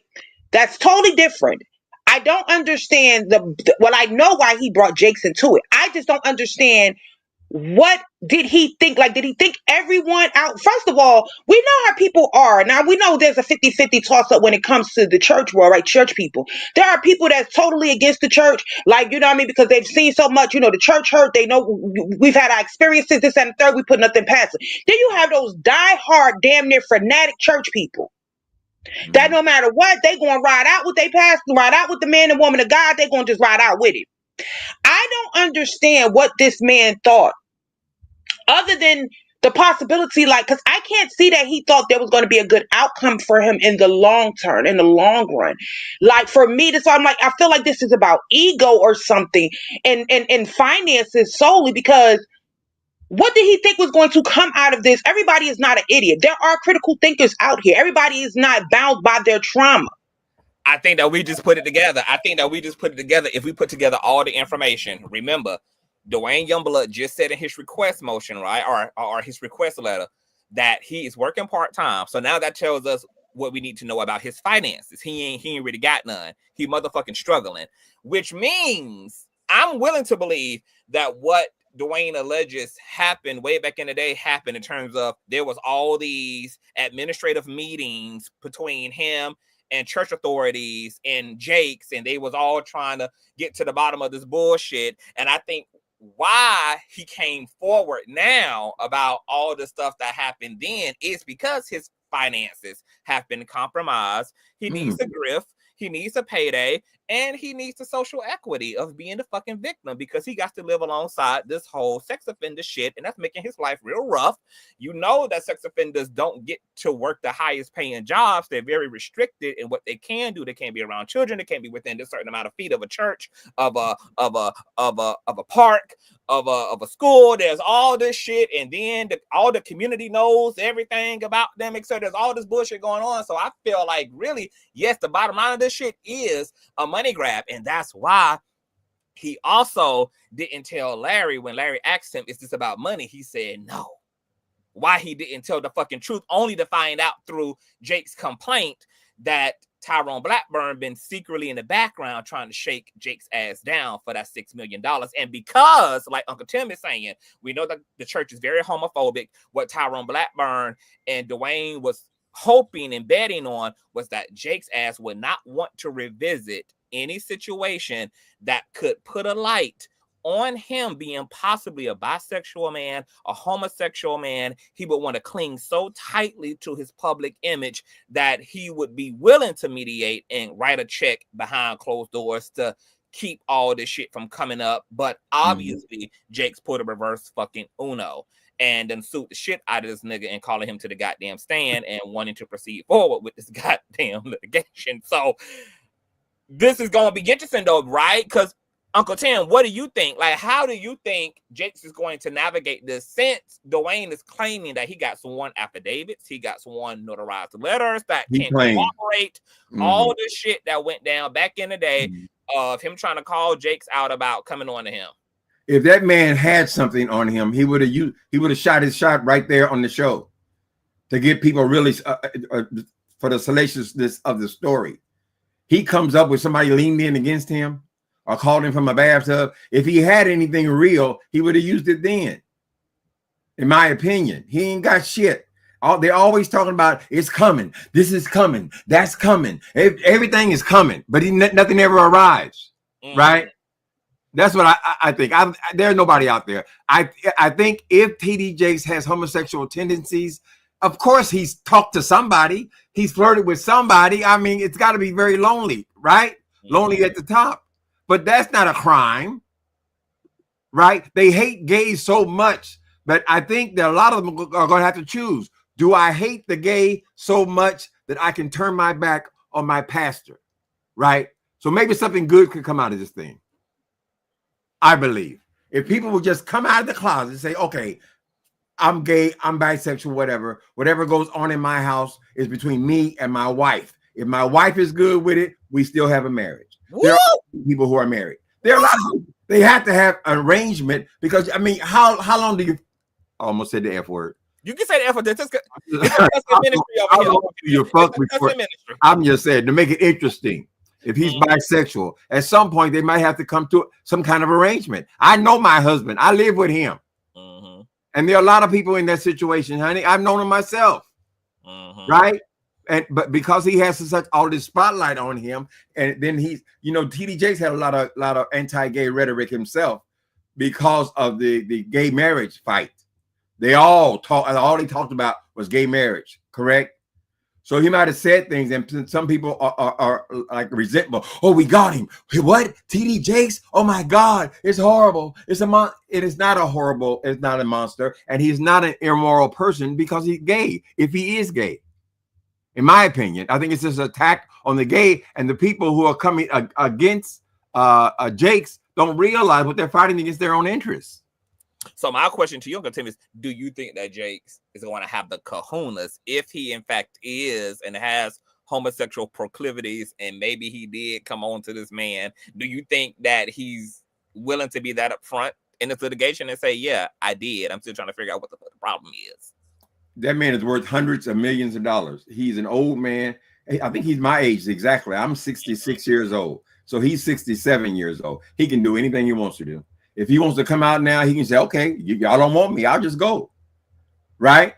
I'm just saying it's going to happen in the next couple of years anyway. He is involved in deals with Wells Fargo and this housing company kind of thing. These are billion-dollar deals. And that's why them niggas got so excited about the money. Anytime somebody, you got billions, you got billions. This Youngblood fool, he gonna end up back in prison. He gonna end up, honey, I was on parole for 10 years. It don't take almost nothing to get violated on parole. Parole is not like probation, correct? You got to go in there every month, right? And if they find out that you are out here trying to extort somebody for not $6,000, you trying to get $6 million out of somebody, and it's all public and all that. I mean, how long is he gonna stay out of prison? That's what he needs to be worrying about. Yeah, I mean, extortion is a crime; it's a felony. Yeah, because he had breached his probation by coming into contact with another minor. Right. He apparently didn't care. He gonna care now, honey. When them people start talking about 10 years, 15 years, you get it then, honey. It'll click up on you, you know. So do y'all think the world is going to be shocked if Jakes does try to own the sexuality portion of this? Do y'all think that that's going to have, since we are talking about homophobia and the impact of homophobia, do y'all think there's going to be impact on his ministry as a result of identifying somewhere on the sexual spectrum? I think it's already happened. I think there's been so many stories now that they probably already assumed, like I assume, that he probably is bisexual. Right? There's nothing else to say about it. I mean, unless you got something where he done rape somebody or done something to somebody, it's already done. Right? They already exposed him. They got the man riding around on motorcycles and G-strings, eating peach cobbler and shit. God. I mean, how much more is there? Well, what else can you say about it? So yes, I think he would just ignore the story and go on and do his career for as long as he wants to do it. He's in a position where he does not have to do it. He's winding down at this point, right? I think it would be a good thing for our community if people would just come out and stop lying so damn much. Absolutely. Yeah, that would squash homophobia is ownership. Well, I definitely, let me take the word think out. I definitely know there will be major backlash, which I know he will never ever publicly admit to that. I don't think he should have to, but honestly, he would not do it anyway. There would be a major backlash in the public. It will come from the white evangelical side. We have to realize that Jakes did not become the powerhouse that he became without the help of Carlton Pearson. May he rest in peace. But that was the white evangelical. And, you do have the Toms and the Pygmies, they're going to definitely make an uproar. We're not a community of, like, we're not a race of people that protect our own in large numbers. We deal with our own. The way we deal with each other is so toxic. It just will be a major fallout for Jake. I don't see that for him. I would love for us to live and exist in a world where it can be that way. Like, we do have inclusive ministries that are very popular, successful, and they are actually helping. But look at the difference. They're the minority. And I think Jakes, even though he's at a certain age, to me, I wish he would just, honestly, I wish Jakes would just retire. I do. I wish he would retire. And go live his life and be allowed to live his life. Whatever that, like, if he wanted to still minister here and there, whatever, so be it. But I wish he would. Like, I just think that when people get and it's not an ageist conversation for me, but I just think that when people get a certain age, like, sit down. They should be allowed to, like, regardless if we agree or disagree, they should be allowed to live out their final years. It could be another 20 years for him, but he should be able, because I do feel like for anyone that, no matter if you're hetero, homo, but we know this is about homophobia and transphobia, right? If you, knowing that you have to suppress your life You have to sacrifice your own happiness to obtain the success that Jakes has. It's really sad. And I feel like at his age now, he should be able to, because he had to sacrifice, he chose to, he sacrificed it for a greater cause that he felt. I feel like now he should be able to just go on, retire, and live his life the way that he truly, truly wants to live it. I don't give a Right. damn if it's with a woman, with a man, with a cat, with a dog. As long as he ain't injuring nobody, allow this man to live his life. Because the truth of the matter is, who are any of us to pass judgment on anybody else when we all got our own shit? We So all do what the hell we want to do.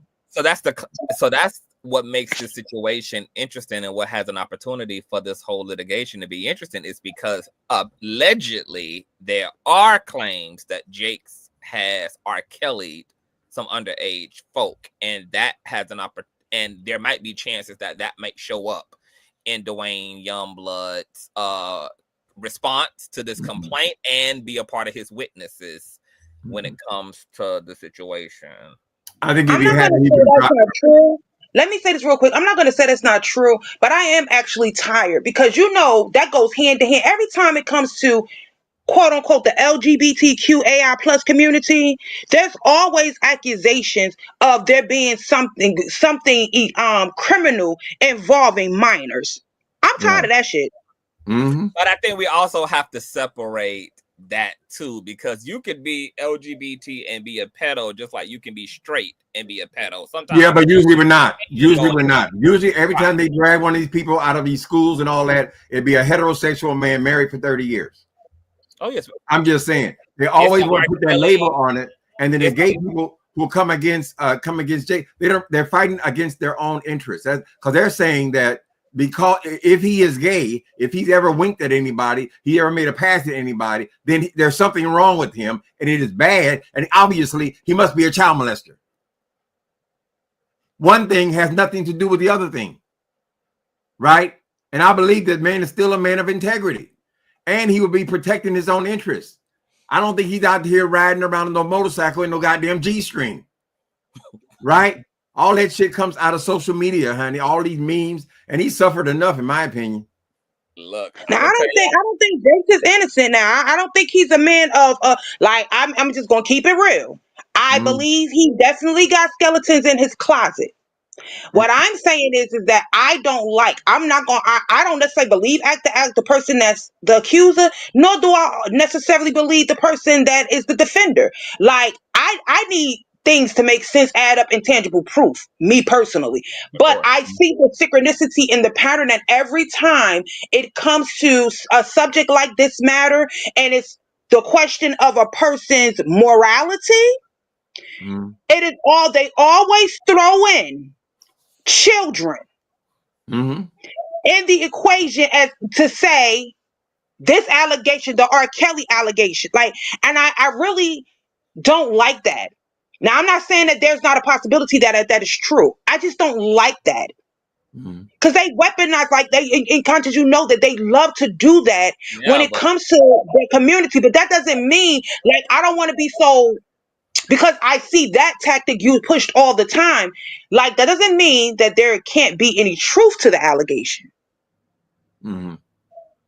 But as long as we are doing our part to talk contextually, then it doesn't matter what everybody else is doing with this conversation, because like Dr. Reid has said it multiple times that he don't think that this is smart for Jakes because of the things that have been taken care of outside of the courts that now have a possibility of bleeding into the situation, because Duane Youngblood is going to be able to use those people who nobody knows about because things have been dealt with outside the courts. And by Jake suing Duane, it opens up a can of worms on Jake's, which is why I'm telling y'all that complaint is going to be nasty. When Duane files back, y'all better be ready to have y'all mouth on the floor. And then if the courts green light this thing to go forward, this thing can get very interesting for both parties, especially if there's truth. If there is truth to the things alleged against Jakes, not necessarily by Duane, but the things alleged against Jakes by other people. So you think the can of worms is gonna be smaller for Youngblood than TD Jakes? Yeah, because I've been saying that Duane Youngblood ain't got nothing to lose. He's already a registered sex offender. His T is already outside. We already know he a piece of shit. So really, it's TD Jakes who got the most to lose if there's any truth to other allegations against Jakes that may be filtered in to this situation with Duane Youngblood. But they've been talking about you think? 2 years. I'm sorry, Rumors, but they've been talking about TD Jakes for 2 years with these sexual allegations. Don't you think if he actually had anything, it would have come forward? But you step out with your best foot. If there was anything, to keep saying that there's all these other people, we don't know about them behind the scenes and all that kind of stuff. I say, well, girl, where are they? Where are monastic people? Uncle Tim.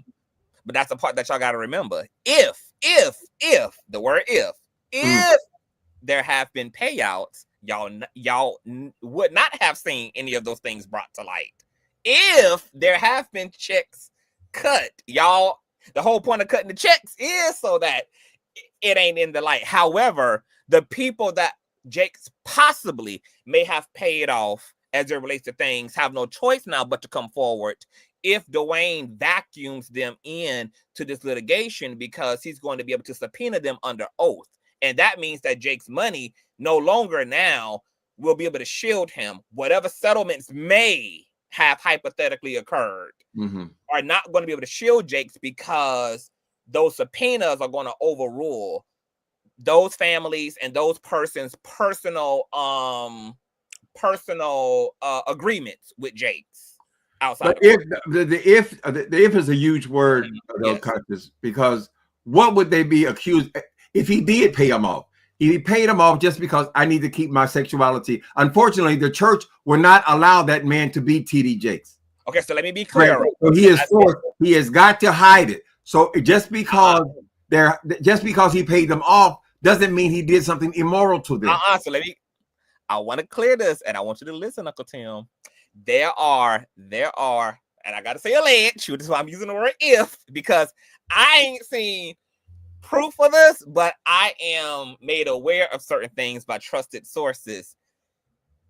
Some of the allegations against Jakes, as it relates to settlement and things that have never made it to the public, go beyond just paying off alleged boyfriends and concubines. There are R. Kelly-like allegations that surround TD Jakes, and there are alleged families that have been paid off. There are alleged agreements that have taken place to suppress those things, to make the families go away. And the problem allegedly with Jakes suing Duane is that Duane now has the legal right to bring all that shit in the graves up and out, and those people have no choice but to openly speak under oath. I mean, they could speak under oath and just lie, because I mean, you don't have to tell the truth just because you've been subpoenaed by the court. However, though, it still opens up all of that, and apparently that is the strategy for Duane Youngblood. He's going to bring in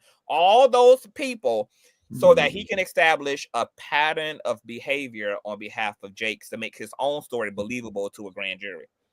Conscious, you don't believe that with TD Jakes was some of the best attorneys in America. He can certainly afford the best attorneys in America. Wouldn't have considered all of that when they decided to come and sue this man who just tried to shake him down for $6 million. I mean, they wouldn't discuss every angle. They had went over this shit. I mean, backwards and forwards and sideways and everything else. If they're going to prove that TD Jakes is bisexual, then that's all they're going to get. And so if the church forces this shit. The church forces it, right? Because you can't be in ministry on any level and be gay. That's what it comes down to, in my opinion. That's what he was trying to cover up. If he had to pay people off, listen, keep this quiet. Keep this quiet. Here's a car. Here's a whatever. He would do that anyway. Not because he raped them, not because they were underage. I don't question a man's character just because he's gay. Because he's gay does not mean that he has an attraction to children. Most gay men like men. That's the whole point. Correct. So anyway, but no. But it's just that in this case, both those allegations are up against Jakes of of apparently being unbecoming toward alleged underage people and also being same-sex attracted. And if there's truth to either one of those things, y'all, if there's truth to any one of those things, this litigation has a potential to set fire to rain. Mm-hmm. I'm curious. I would like to ask both of you gentlemen, what do you? Because I'm understanding. I'm clear on what Larry said in regards to Jake shouldn't have went about it this way. What do you guys think that his alternative could have been to put his foot up Youngblood's ass and let him know, like, keep my motherfucking name out your mouth? I mean, I understand he's a public figure, but what was he supposed to do? I had asked Larry that in a previous live stream, and Larry said that Jake's could have just called a Youngblood. Like, this could have been talked about and settled and rectified, and whatever closure Youngblood needs, like, Jake's could have just had that exchange with Youngblood. I mean, that could have been an alternative. It's just to communicate about even with Larry being your friend, though, you have to understand that Larry's covering his own ass. Of course, he thinks it's all a bad idea. Why you bring any of this shit up? Why you bring this criminal who he was contacted in prison? They're gonna bring forth the criminal conversations. I mean, you had on the phone before this shit even happened, right? They're gonna accuse him of being a co-conspirator. They're gonna try to wrap him into the mute. Why would he want that? Of course, he's saying it's a bad idea. But Jake's and them, Jake is not a stupid person. He ain't a stupid person, and particularly these attorneys who are charging him hundreds and hundreds of $1,000s, they're not idiots. But the thing about it is, I also don't know too many people who would be forthcoming with anybody, including their attorneys, about being a pedophile. I'm not. Yeah, I'm but not why is pedophile even in the conversation? Because the person is bisexual. Because those are allegedly some of the things that may come up and out that Youngblood is going to use in his defense, and some of those people might be testifying on Youngblood's behalf to prove a plight against the ghost. Against the Jake. ghost. The ghosts are going to testify. Yes. And we don't know if that is or ain't going to happen, but that's what's being argued. Is what can complicate this litigation for Jakes is that he is opening up a can of worms.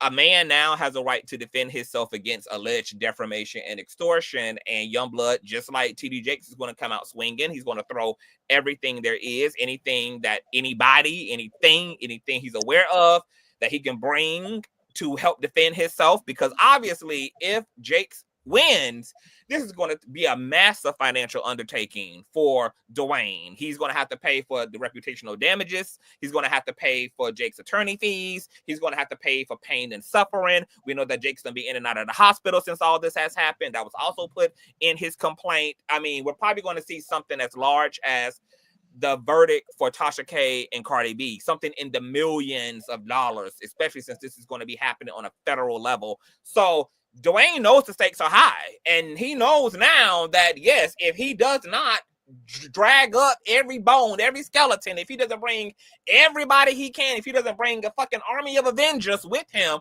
in order to help convince a jury that this man tried to religiously groom him or sexually assault him because he has a pattern of doing so. And here are all these other alleged witnesses that he's allegedly paid off, all these alleged families he's allegedly paid off, and here are their testimonies, here are their sworn affidavits, here are their da-da-da-da-da-da. I mean, Duane got to pack it, and I know Duane is packing it because that's why he asked for that extension. Duane is packing that complaint.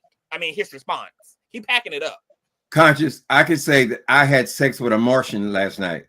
That's an allegation. Right. Can't be proven, right?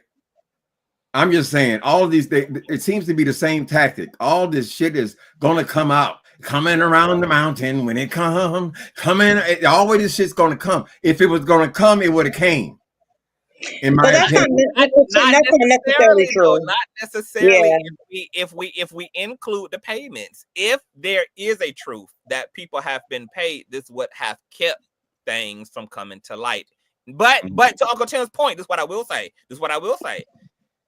Now that Duane does have an opportunity to bring everything up and out, and he has an opportunity to bring everybody into this equation.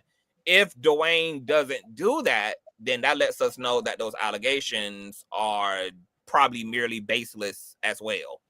Mm-hmm. If he doesn't do that. If he doesn't do that, then it means that these allegations that Jakes is some wild religious whore who is paying off and hiring young sexy men to thrash him about and run all up inside his guts, and that he's allegedly been with kids, all that stuff is weak, and it is just conspiracy. I mean, it is a rumor. I mean, at its best. Right. Okay. Well, let me get out of here. But listen, it just seems strange to me that every time that a homosexual person is caught in that church, I'm thinking about the bigger church. It's always got to end up with pedophilia. Yeah. Now I've been gay for my entire life. I'm 66 years old. I've never had a desire for no little children, and I consider 15-year-old, 14-year-olds, those are still kids, very vulnerable type kids. So I don't make the connection is gay means pedophilia. That's that shit from Anita Bryant. We gotta watch the children. They're after the children. No. I'm after your husband. Nice to meet you, Rumors and Tea. Okay, and I got one question for you, Uncle Tim. Somebody's homebody said in the chat, Diddy, high-powered, wealthy, multimillionaire, has lawyers, and his lawyers are drowning. Well, look what they got to work with. Shit. That's a lot to work with, baby. All right, Uncle Tim, thank you for being here. Later, people. Guys, subscribe to Uncle Tim on YouTube, Timothy Blaine, y'all. That was Uncle Tim, child. Yeah, I hate the discussion. I do hate the pedophilic thing. I hate that it gets made synonymous with being same gender loving. I'm not sure though if that's what's happening in this case. It's just that when it comes to this individual, Mr. Jakes, that those allegations are there, and they have been there for decades, unbeknownst to the general public. They've been there in the camp. They've been there in alleged communities adjacent to Jakes, even before he popped off as a very renowned public figure, apparently. Just kind of like how people were saying about R. Kelly, how like way before R. Kelly became who he was, like Chicago knew all about this, like Detroit knew all about this, like wherever the hell he lived, like the community was aware of a lot of things. Before he became who he was to the world stage. And I once again do not know these things to be true about Jakes, but what I do know is that him suing Duane Youngblood is potentially going to open up a can of worms, and that Duane Youngblood is going to pull as many things up and out of the graves as possible in order to not be found liable of defamation in this case against Jakes. And I believe that Larry also said that he's not protecting anybody. So, if he has to speak, he's going to speak honestly. And, and that may not work out too well for Jakes. I don't know. I just need 2025 to hurry up and move like a mighty Russian wind. Don't give me the sands of the hourglass type tease. Like, I want it to come. I want the vindications, no matter whoever's right. I just want the vindication to come through for all of these cases. Like, I feel like, we because we can get all of these sub conversations. This allows us to have the conversations that we don't talk about as often, or reignite the passion in having these conversations that we have not kept going, so that we can provide preventative measures within our homes, communities, in religious spaces and things of that nature. But Conscious, I feel like I'm suffering from whiplash, because there's so much happening at once. And it's like, I know that all of this is stuff that has been mounting for years, but it just seems like everything is happening at one time. And every time I turn my head and get in a position of rest, here comes another suit. Here comes more information, more details to the accusations in the suit. It becomes a bit much. Like, I just be wanting the hammer of justice to just come on, crack down like Thor. and just release, like I said, the vindication and the justice, and have it over and done with. That's Because it's why really I boring. really hope, because I'm ready for that 2 rumors, and that's exactly why I hope that TD Jakes doesn't settle, and I hope he doesn't drop this suit, because I'm ready for truth to get to the bottom line as well. And I would love for him to take on this whole thing so that the world can finally see what the fuck the truth is or isn't.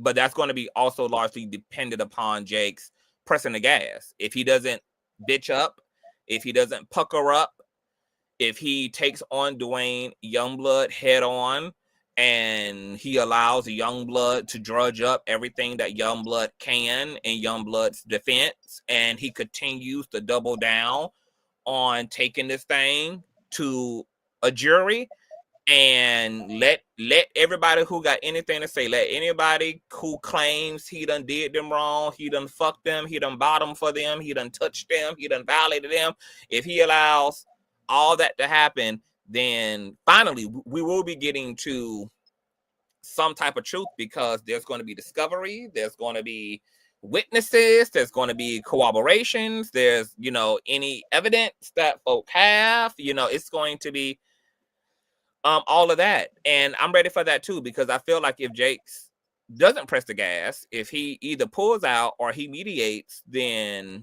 I'm really not sure what all this was for, because it's just going to lead to more answers. To more questions than there are answers. So Like, he really needs to, he needs to retire, honestly. Like, I don't think his life is over or whatever. Like, he still can, may have accomplished, but the monetary part of it, like, just go ahead and retire. Enjoy the fruits of your labor and live your life the way you want to live it. Like, I just don't see at his age wanting to, like, I understand defending yourself and I understand generational wealth, all of that. But God darn, Conscious, he's already accomplished so much. Like, go ahead and retire. You're not going to be able, like, that one thing we know, two things for certain. You can't stop every rumor that's out here. It's not, you can't do, like, people going to, you unfortunately set aside the church persona of TD Jakes. But you've also allowed yourself to be aligned with certain public figures, the Diddy's, the Oprahs, that don't necessarily have the best reputation. So And you've been exposed to before scandal. you move on from that, I just want to say that this is why optics matter, and this is why people can't be so quick to want to do everything for a Klondike bar, do everything for a click in the damn view, do everything for the sake of like fame and celebrity, because as a result of Jake's trying to be like famous instead of just sticking to the rivers and the streams that he's used to, and really being completely and utterly career focused, and to be completely fixated on the community he actually came to serve. As a result of him wanting fame, he allowed himself to take on Diddy as a spiritual son, and he allowed himself to take that on because he knew that obviously there was like international and secular equity in aligning himself with,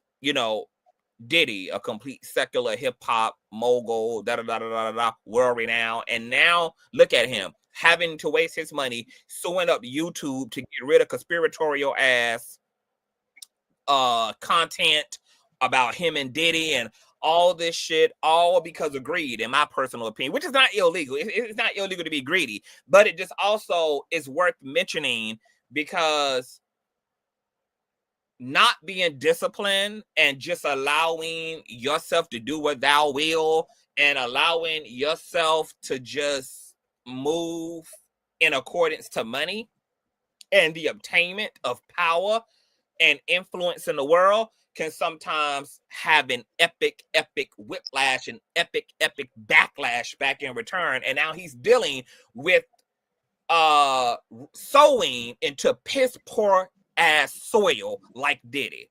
Now he got to get out here, sue up Duane Youngblood. Now he got to get out here, subpoena fucking Google. He's trying to get information on YouTube accounts. All this salacious information, all because you need it the social equity that came from aligning yourself with Diddy instead of sticking to your goddamn pulpit and doing what the fuck God told you to fucking do.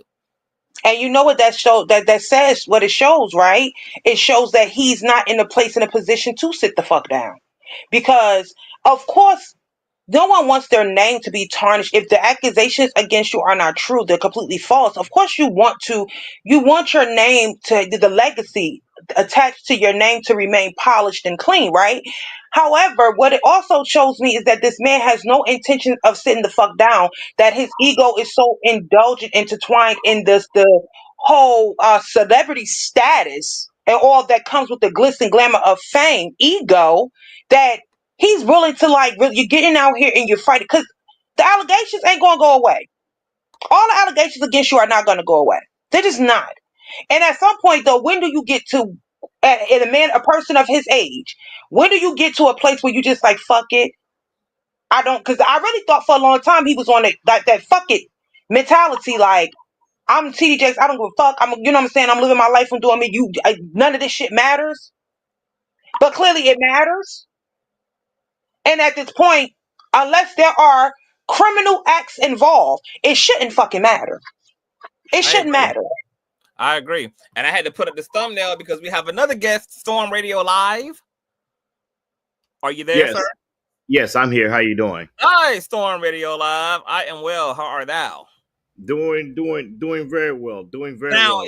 Is this the same content creator who's been doing some collaborations with my boy Storm Monroe?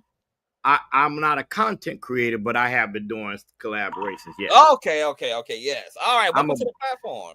Thank you. I'm a broadcaster, and I frequent the conversations because I have a lot of interest in what goes on and with Bishop Jakes and those that are in the religious field, because this is an industry that I've been part of for quite many years, and I have a lot of backstory to that.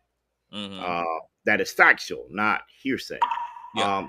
The thing that I would like to say is I'm not an advocate of Duane Youngblood. I'm not an advocate of TD Jakes. However, I can look at it and say this way from a clear central standpoint, is that it doesn't matter what his direct past was. If he was accosted by Jakes allegedly, then he should be able to do something to him, as well as the people that he's accosted should be able to do something to Youngblood. What's good for the goose is good for the gander. However, Jakes aligning himself with the secular world to forward his ministry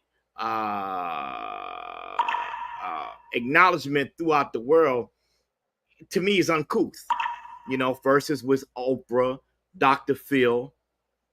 Then, well, actually, Mr. Storm, it's like a sound effect in your background, like something is being ping ponged or something. It sounds like a raindrop. Or like a raindrop. You know what? I apologize for that. That is, I have a thing working in the background. Okay. Ain't no problem. If you need it, it's fine.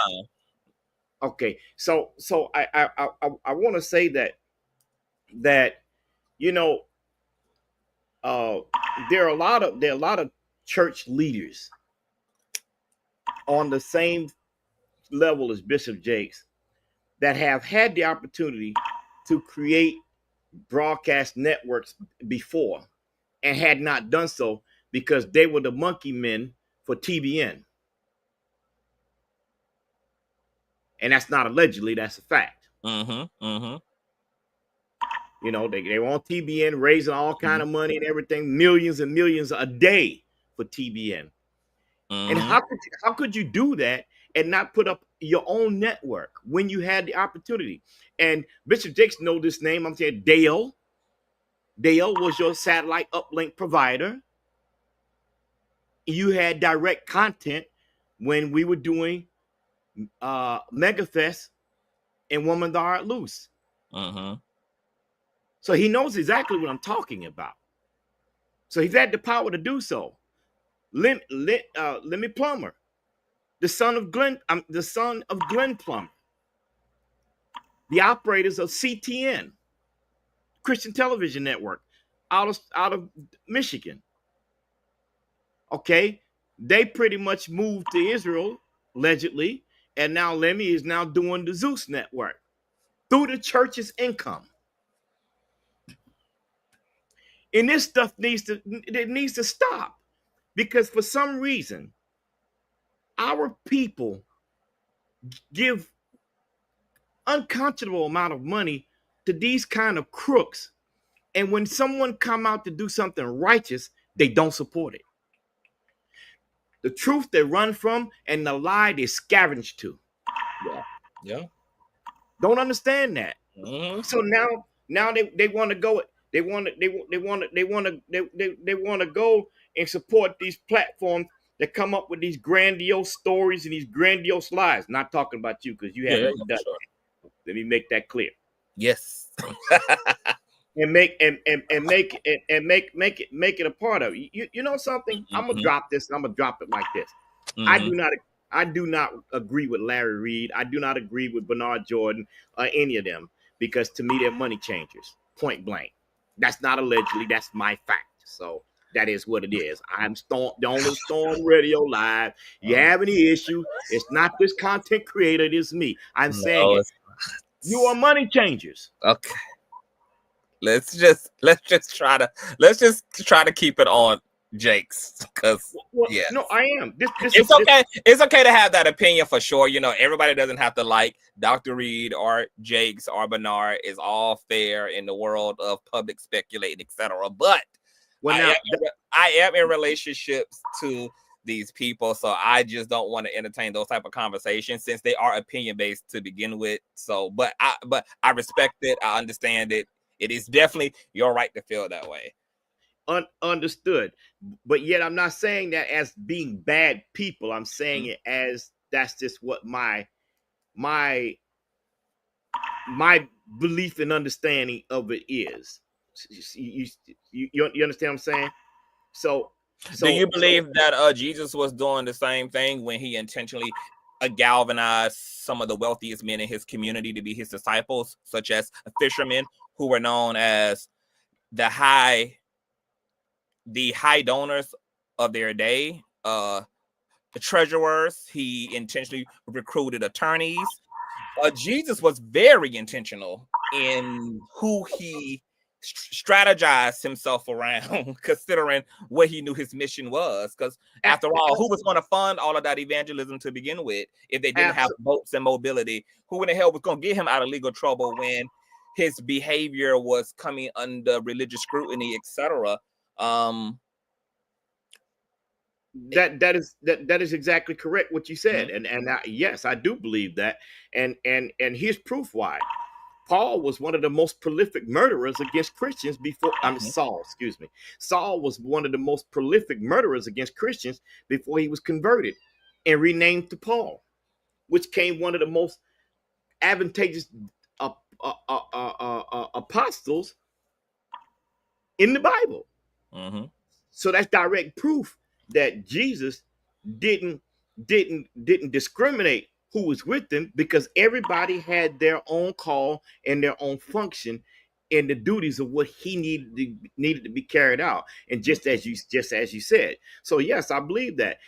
And I would even go further to say, it's one thing to kick a person when they are trying to serve and do what is right, and they have problems in their life to deal with.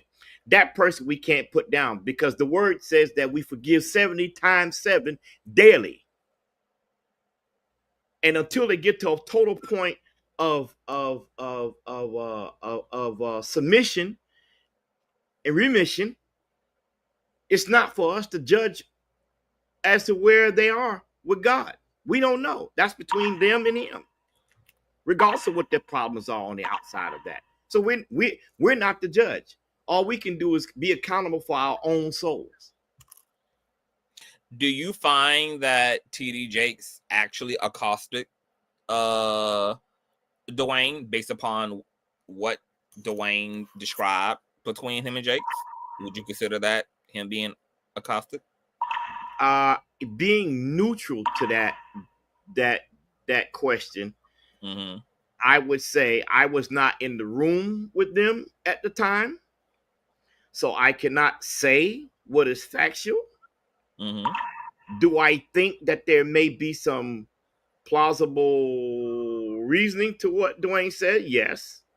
Do I believe that there's some to what Jakes makes claim of? Yes. Mhm. But they both have dirt on both sides. What do you think is an even bargain then, given the circumstance? Well, given the circumstances, I Mhm. strongly believe Bishop Jakes should not have brought that case. You don't, and why is that?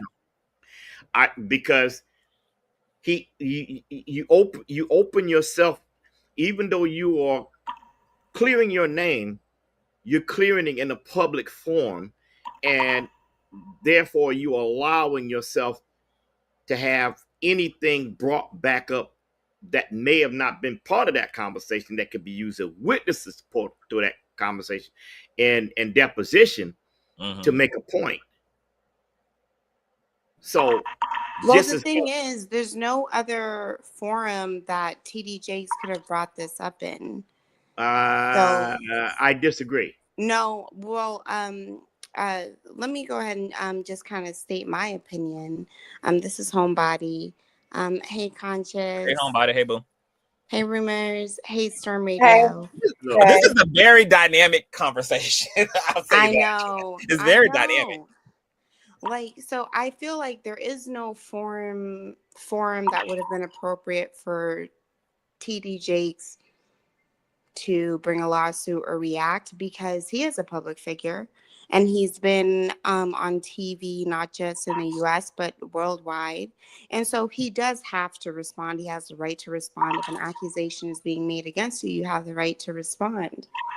And so I think that, like, I don't see anything, in my own opinion, wrong with him responding. But then also, I don't know if this was already mentioned, Conscious, but I feel like I feel two things. I feel like because Diddy is on trial, of course, that correlates to TD Jakes getting attention and conflicts coming his way. But I feel like TD Jakes has also been the pastor who has stood by bum ass niggas, like men who do bum ass shit. And so he's been that pastor. Can you name some of those bums? Huh? So can you name some of those bums? John Gray. Oh, John Gray. Okay, I forgot about that bum. Right. Like he's just Tyler Perry. Oh, you can just take it back. And this is not alleged. He's on video with people who have been challenged publicly and in lawsuits. Even publicly. Oprah's bum ass. Child, he's been up there with Oprah. So I feel like part of why he's getting attention, especially in the Diddy thing, is you guys heard that speech when Diddy thanked Cassie at the award show, and he also thanked Diddy. He thanked TD Jakes, Lorianne Gibson, a few other people, and looked at the camera and said, "Thank you, Cassie." And that's the same award show Young Miami was holding up the sign at. But then I don't know if I try not to be heavy into conspiracy theories and things like that, but also I feel like they were going to come after the TV pastors regardless. The TV pastors were on the roster to come after. Because if you or anyone in the chat is like me and you all have seen TV pastors, in the back of your mind, have you ever wondered, how do they have all this money? Like, how do you have all of this, these fancy clothes and this big church and this and that? Like, I've always sort of wondered. And then I remember a couple years ago, Pastor Joel Osteen, there was a janitor or someone who was doing construction, found $600,000 in the bathroom wall. And we don't even know to this day the resolution behind that. Like, why was $600,000 in the bathroom wall when someone was making repairs? And so there's that. And then just take it back to Pastor Joel Osteen during the crisis when people were... I was going to bring that up. Hurricanes happened and people were in shelters. Open up his doors. and he opened up his doors. He let people in. He did let people in, but the condition in which people were let in, like, it was not up to par. And so I feel like they were always going to come after the pastors, and TD Jakes is just in the spotlight, in my opinion, given the Diddy situation. Now it's like spotlight. And he did pass out in church, a few weeks ago. I mean, we passed out in church. I passed out in church because I smoke first. But you ain't ended up in the ER afterwards either. Right, exactly. So that's just what I wanted to share. I just didn't know, like, because I don't feel like I feel like I'm on the fence as far as TD Jakes actually being guilty of something, but I feel like where there's smoke, there's fire, and something like if it's my name and people are talking about me over the years and making links to things that happened to me or involve me over the years, and my business is in jeopardy, I'm going to defend myself. There's no way around it. Yeah. And so I don't blame TD for doing that. Because if TD Jakes didn't, most people would be asking, why won't you sue him? If he's lying on you, why won't you sue him? Like, even if he was willing to just take to his public platform, pulpit, or his respected social media platforms to combat or to speak his defense, people would then also feel that's weak instead of really taking Duane to task, considering what he is alleging. But like to Uncle Tim's point, which is really nothing more than one man coming on to another man and another man not liking that. Yeah, that's the thing that I think that it appears like people are missing. Nothing that Duane said about his interaction with Jakes was criminal. Nothing. But to that point, rumors, Duane is the one who also did not file a full complaint. That was Jakes. So no, I understand. I totally understand why Jakes filed the complaint, because you know what I'm saying, it is all about the sexuality. And I do think that because people, for whatever reason, Conscious, when it comes to this type of, we already know is the root of it is homophobia. But look at how people's mind, because even in this context of conversation right now, I don't know if Mr. Storm Radio Live even knew how, when he was speaking, his talking points were coming off as if, even though he said there could be truth to what Jakes is saying, there could be truth to what Duane is saying, it still gives some type of an implication as though something criminal was done when it wasn't. So how do you feel about But we know that something criminal was done with Duane because he was incarcerated because of his crimes. But remember, we have to remember, Duane isn't the one who filed any type of civil or criminal suit. So, he just so-called spoke his truth and spoke his experience of what went down between him and Jakes during that time. But he did not make any legal or civil moves. So so is he claiming it was anything criminal, or is that what the public is projecting? Because remember, that's what I was saying. I said that's what this is how people's minds. Right. That's why I keep saying, like, going back to how people like to put the pedophilia to it, like to put, like, because for whatever reason, people, when it comes to anything with same gender loving, they always try to add something criminal to that has nothing to do with nothing. I mean, but here is the thing. Like I said to Uncle Tim, it's yes, people do that, but there are situations where those allegations just do exist, like, simultaneously. For instance, the Diddy thing. Diddy is allegedly trafficking men and women, but now there are allegations, according to the civil suits, of him also trafficking children. I mean, yes, is that happening? Can I say this? Yes. I understand where rumors is coming from. Yes. But rumors have to take into consideration a lot of people's modus operandi or thinking from this situation is this, that because of a certain church in the past, which has a whole lot of these type situations that was upon pedophilia, people put that situation for everything and not consider that the other things may be completely different, has nothing to do with pedophilia. I understand completely what she said, but No, this, I agree with you. I said that earlier. I said because but listen, can I this is say, how they weaponize people's trauma. but can I don't necessarily understand. I don't necessarily take it as they're working on people's trauma. What it is that a lot of people form their own opinions, and because they form their own opinions, they vocalize that point when that point could be further from the truth, but they vocalize it. That's why I said, thus, I don't believe that Bishop Jakes should have made the filing. I don't believe he has a right to defend himself and defend the character of his ministry. Yet I think that there probably could have been a different way about it, because it was a demand what was letter. that other way, Storm? Like, what was that other way? Well, vice versa, the other way too. But he did not do a filing. I mean, but what's the vice versa? What Like, was the other yeah, option? what's What the was the yeah? alternative besides Mhm. TD Jakes filing in court? What would have been the Yes. alternative? Those two meeting together either by proxy or whatever Okay. to mediate upon themselves Because as that's to what Larry had suggested. to settle that situation. And in fact, let's be clear.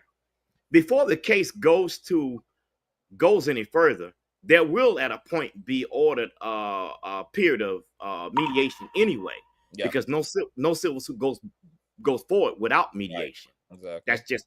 That's just factual procedural law. Mhm. So they're going to get to that point, but the fact that, you know, allegedly Bishop Jakes is covering the honor of the large agreements that they just made with several banks and stuff, and they have moved forward, and they don't want that to hurt the brand. Okay, that's understandable. So my point is, if I'm going to protect my brand and I got a demand letter, before I file counter action, maybe I ought to find out exactly that I could communicate and see if this could be nipped in the bud, and maybe not a dime would have had to be used. Maybe a simple apology, man to man, may have taken place to settle the whole matter. We don't know. Well, I think there's something that happens when a case comes up, and if someone wants to nip it in the bud, you go through something Mediation. sort of it's like a mediation. There's another word for it too. It starts with a D, like a discovery phase? Mm-hmm. Yeah, it's discovery or emotion or something, but there's sort of like a pre-trial hearing that happens with a magistrate or a deposition, exactly. Okay, well, but wait a minute, because I just want to finish. So you go through a deposition, and so all of that stuff is like what prevents it from being public. That's not correct. So what happens is you go through the deposition of accusations are being made against you, and you have enough for the judge to be like, okay, this can be a private conversation. Then the judge will order it to be a private conversation. And then you go through a deposition, everyone's on video, this and that. And it's not the actual judge presiding over the case. It's going to be another judge who's qualified, etc. And then when the deposition or that private mediation or conversation, if there's no resolution and the evidence, the people who are accusing has evidence that's too great, they can say, we tried this, went to court. And so I feel like sort of this is what happened in the TD Jakes case, because you're arguing about how he's a pastor and he's accredited and he would have kept this private. And I'm sure that he tried everything in his means to keep it private, but he lost behind the scenes as far as the court is concerned, which is why now things are being released and things are out, and he doesn't have enough leverage to keep the case concealed and what's happening stage to stage of the case concealed, the way Diddy's case is. We know a lot about Diddy's case, but we don't know actually like what the judge is ordering, what the judge is doing. But thing with TD Jakes. It's a little bit more descriptive and explicit than Diddy's case was. Do you not agree? No, I don't. Okay, so the court procedures are a little different in state court in Pennsylvania versus the federal court. And so when you file a case in the state court, normally before it gets to a point of deposition, the judge will order mediation in civil cases. And after mediations, if there's no mediation that can be rendered and they cannot come to a point of agreement, then they will go into the discovery phase. And once they go into the discovery phase, that's when depositions are then acquired so that they can put together a case as they would the same as a criminal case, following what is called the Brady Act. Everybody has a right to knowing what the argument is from the other side. And those depositions have to be rendered to both sides so that they both can do adequate case study and adequate representation of a client, or therefore one client being pro se in his own defense. That's where that goes at. So you made that statement in the wrong order. I missed a few things because there's water dripping in the background on your end. Yeah, I apologize for that. Hold on a second. I could pause that. I'll do that because this is important. Let me pause that right quick. Yep, it's a very hypnotic sound, Mr. Storm. Yeah, it's something for my canines. I apologize. No Is that the Diddy oil dripping? My God, today. Sure. No, I don't know. My God, today. No, not at all. So what I was saying is, in the court of procedures for Pennsylvania, your rendering of reasoning is wrong. What happens is the filing is done, answer to the filing. Once the answer is done to the filing, the judge will set a date for them to come to court. When they come to court, then the judge will order mediation.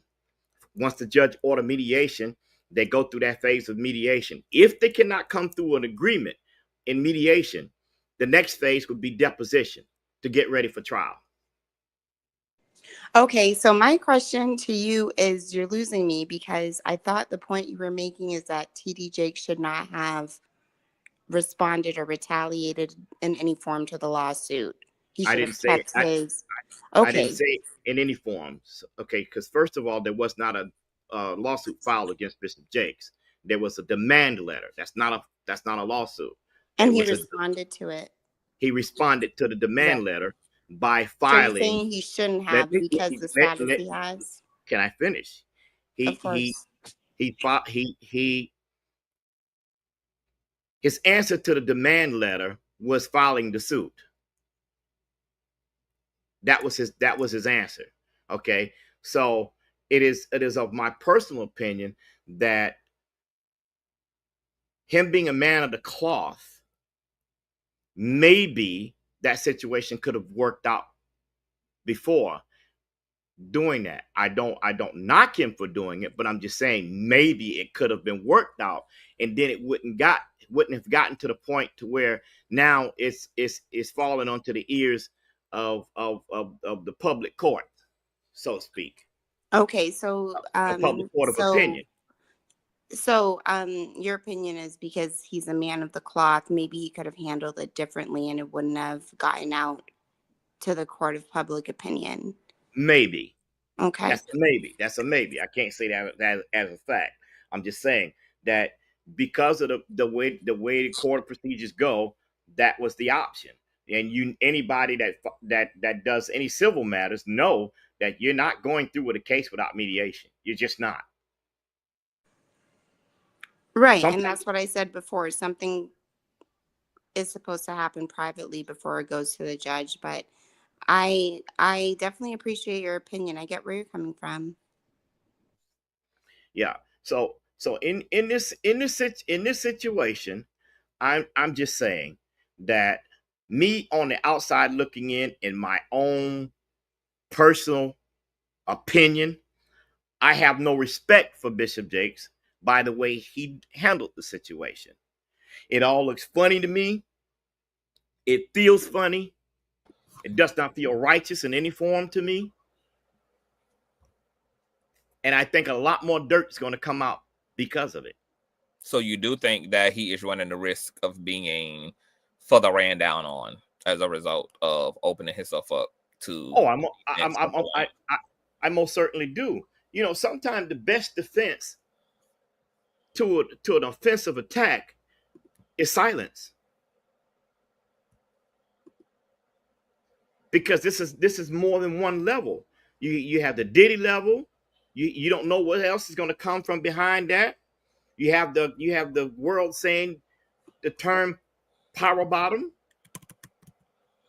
and all this. We don't know what the facts are, but we know what everyone else is saying. So if everyone else is saying the same thing, at some point you start kind of believing, or not believing, but thinking, is there any truth to this? You know, why get in the water and feed a piranha when a piranha's continually biting? That's my point. Okay. Then you mentioned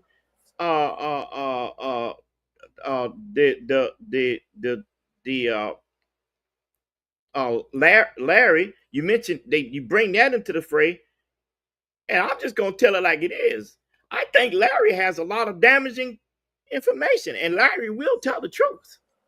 Larry said he's going to tell the truth. He'll tell the truth. He said he's not protecting anybody. He's going to. So I don't think that would bid well. I just don't. I do not think that would bid well. And just as someone said earlier, I don't know who it was, mentioned the fact that Congress at some point was after all the mega churches because of taxes, and there was one particular senator himself that wanted from South Carolina that wanted their 501c3s redacted because they take in too much income. And how possibly can they utilize all this income in a year?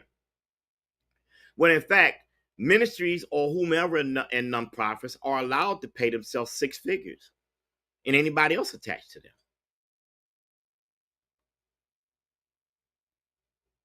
So that brought a lot of questioning.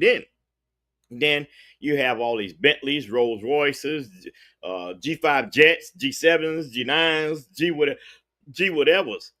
You have all of this. And then on top of that, those pastors charge at least a $50,000 honorarium to go and preach at a church. Why do I got to pay you to come preach at my church to save souls? I think a lot of people don't really have conflated, and I'm not saying this is right or wrong, but people have conflated church versus the organization. Two separate entities. And I can understand why it gets conflated and confused, because basically these preachers are the mascot, right? This is my description. They're the mascot. And they represent these two entities, but they're not separated. People don't see them. The public doesn't recognize it as two separate entities. And so, okay, I'm gonna pause. I'm sorry. Please forgive me. Go ahead, sister. I apologize. No. I was gonna pause so you can say I can hold my thoughts and come back to it. But the litmus test to what you're saying is that you have the church separate, and then you have the minister or whoever in their own individual capacity. So they will say T.D. Jakes Ministries. That's T.D. Jakes in his individual business capacity versus the Potter's House Church. Mm-hmm. Those are two separate entities, which he has to pay taxes in his own individual capacity.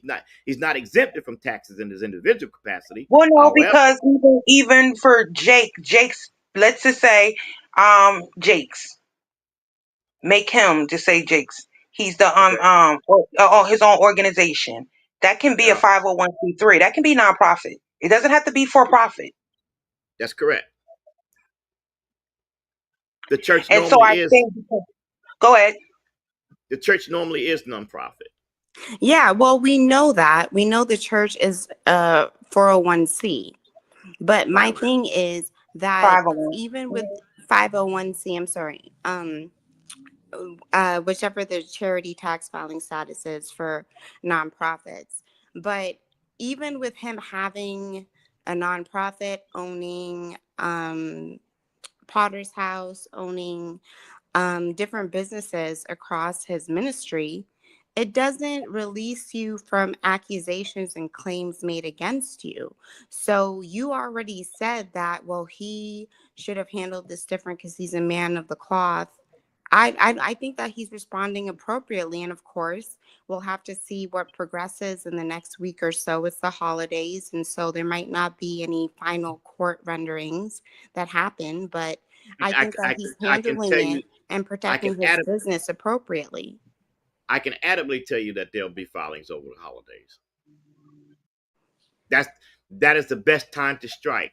Right. But I said there won't be any court renderings, meaning the court has times that they're going to be closed. And so if you are on the edge of your seat and you're expecting for this to be resolved by after Christmas, it probably won't, because there's probably judges and things that are out of office and things are closed and stuff like that. But I feel like I don't know what argument it is that you're making, and you've been defending something for the past 15 or 20 minutes that I can't quite wrap my head around. You already said that. I'm not defending anything. You're defending You people. were making statements about the law that were inaccurate, and I was stating to you that you were wrong.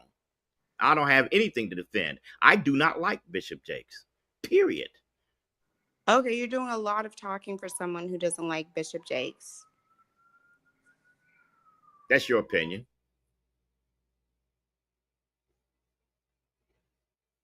You have the right to your opinion, and that's yours. That's all. That's not a problem. But when you state the law, you should be somewhat a little accurate to stating what you're stating, and you stated it inaccurately.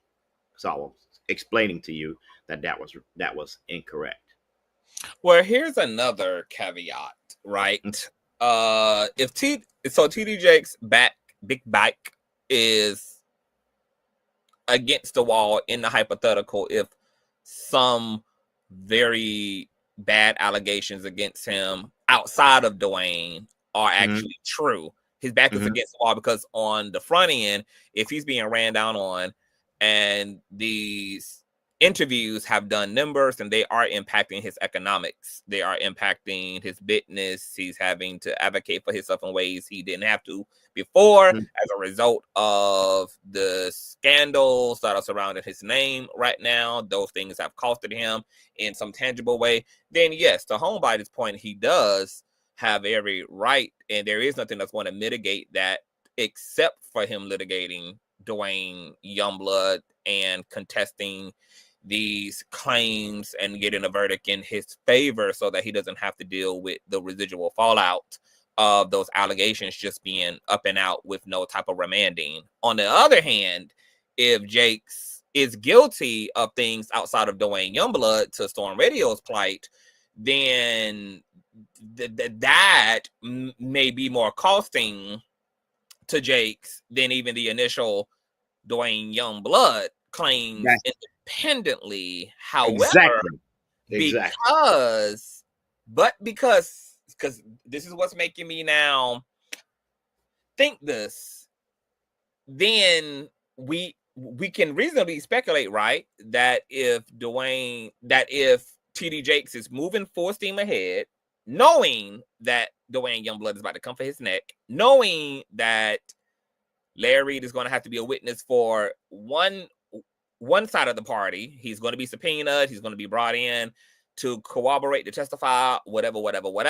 There's going to be all these other people that allegedly have claims against Jakes that Duane Youngblood is going to pull into the situation. Larry Reid has already said all this openly. There's even people that initially didn't even want to be involved in any of this and told Duane that following Jake's complaint, but Duane is still going to subpoena them and have them as a witness against Jake's in this case, then it can be argued that Jake's maybe not in fact guilty about a lot of the things that are being alleged against Jake's, because it doesn't make any sense to me for Jake's to open up a can of worms if there's any substance to those worms in that can, if he's going to move full steam ahead anyway. And he's also heard all of Larry Reid's commentary that I don't think is smart, because this is what's going to happen and it's going to open up a can of worms, and he knows what's going to happen, and yet he's still going to powerhouse through.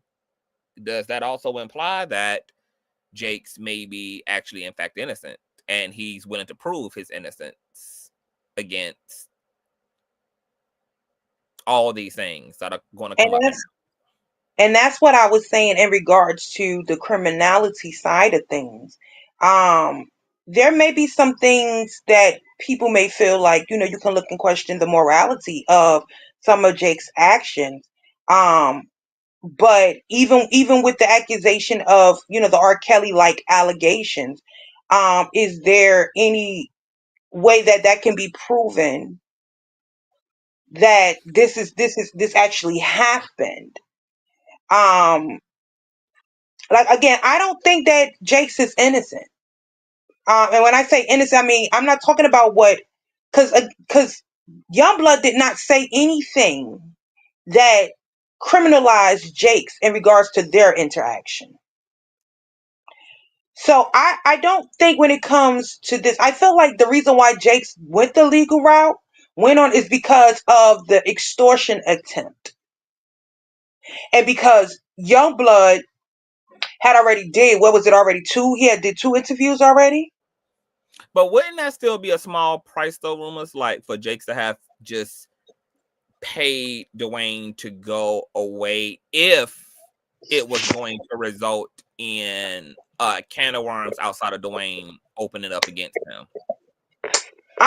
No, well, see, I don't think that he possibly saw it that way, because we're talking about someone that seems like it just felt like a money grab to me. It seems like this person, he made fetch out of nothing. He literally made fetch out of nothing, right? There was supposed to be another interview to come, correct?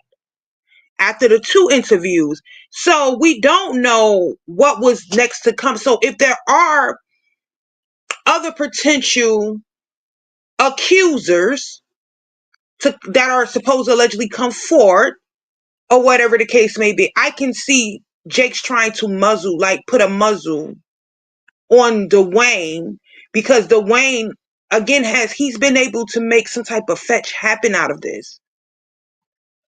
Don't like that he hasn't provided anything tangible to support. Like, he's just made accusations that this man was flirting with him, basically, but he made fetch out of it. Because here we are right now.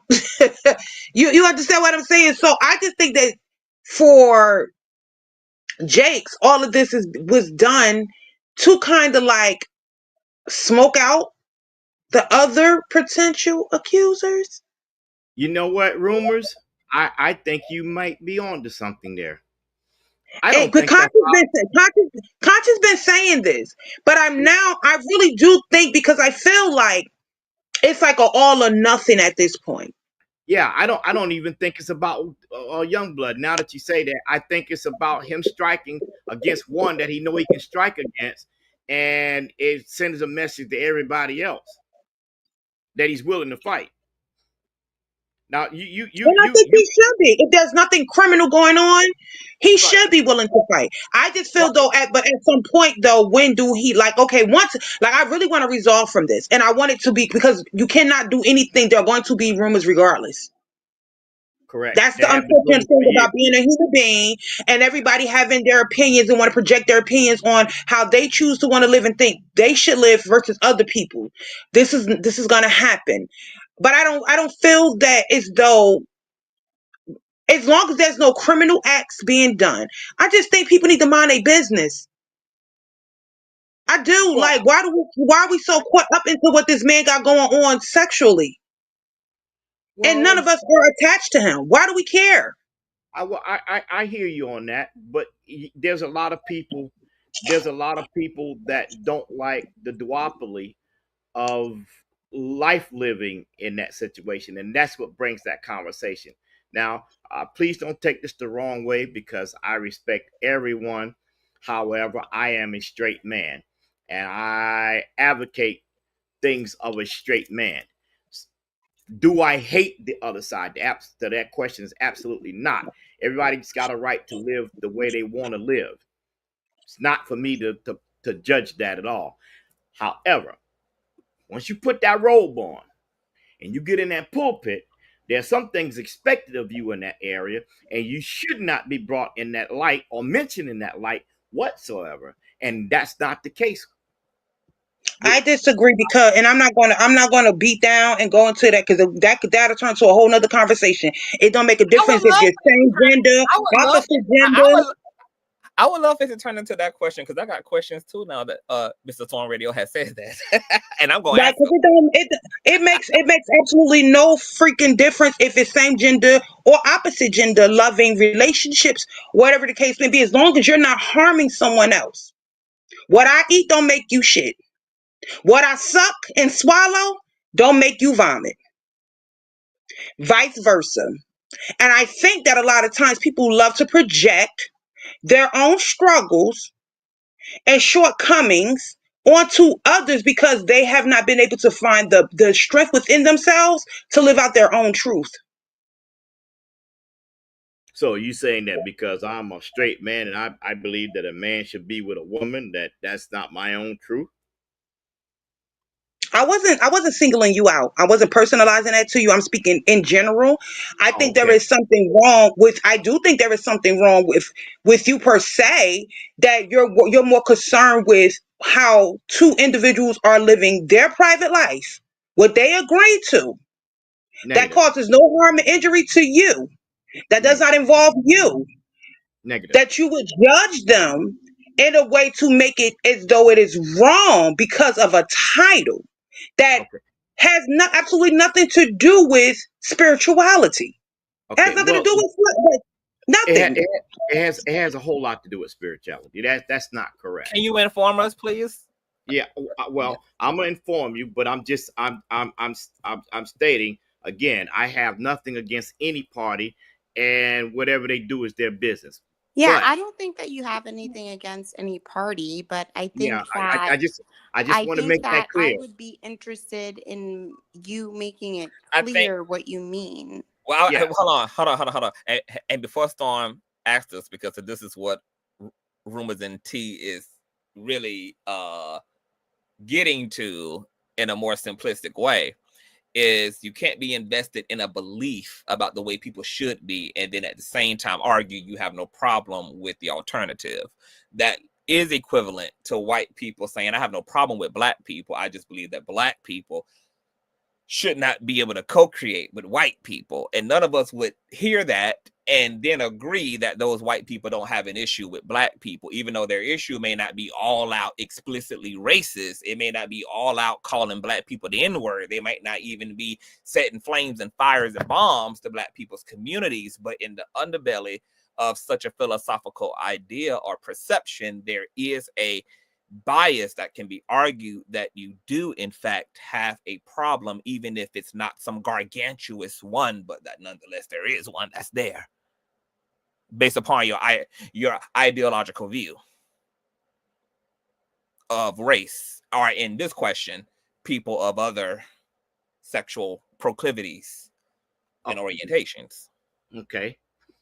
And I concede to that point, yet I will say that I do believe in scriptures of the Bible, and I'm speaking only from that standpoint. Now, outside of the scriptures of the Bible, I believe personally in letting people be who they are. But when you put that robe on, that is a whole different status, and therefore I don't support that side of it in the pulpit. Let me make that clear. Outside of the pulpit, you got a right to do whatever you want to do. Inside the pulpit, you are held to a different standard.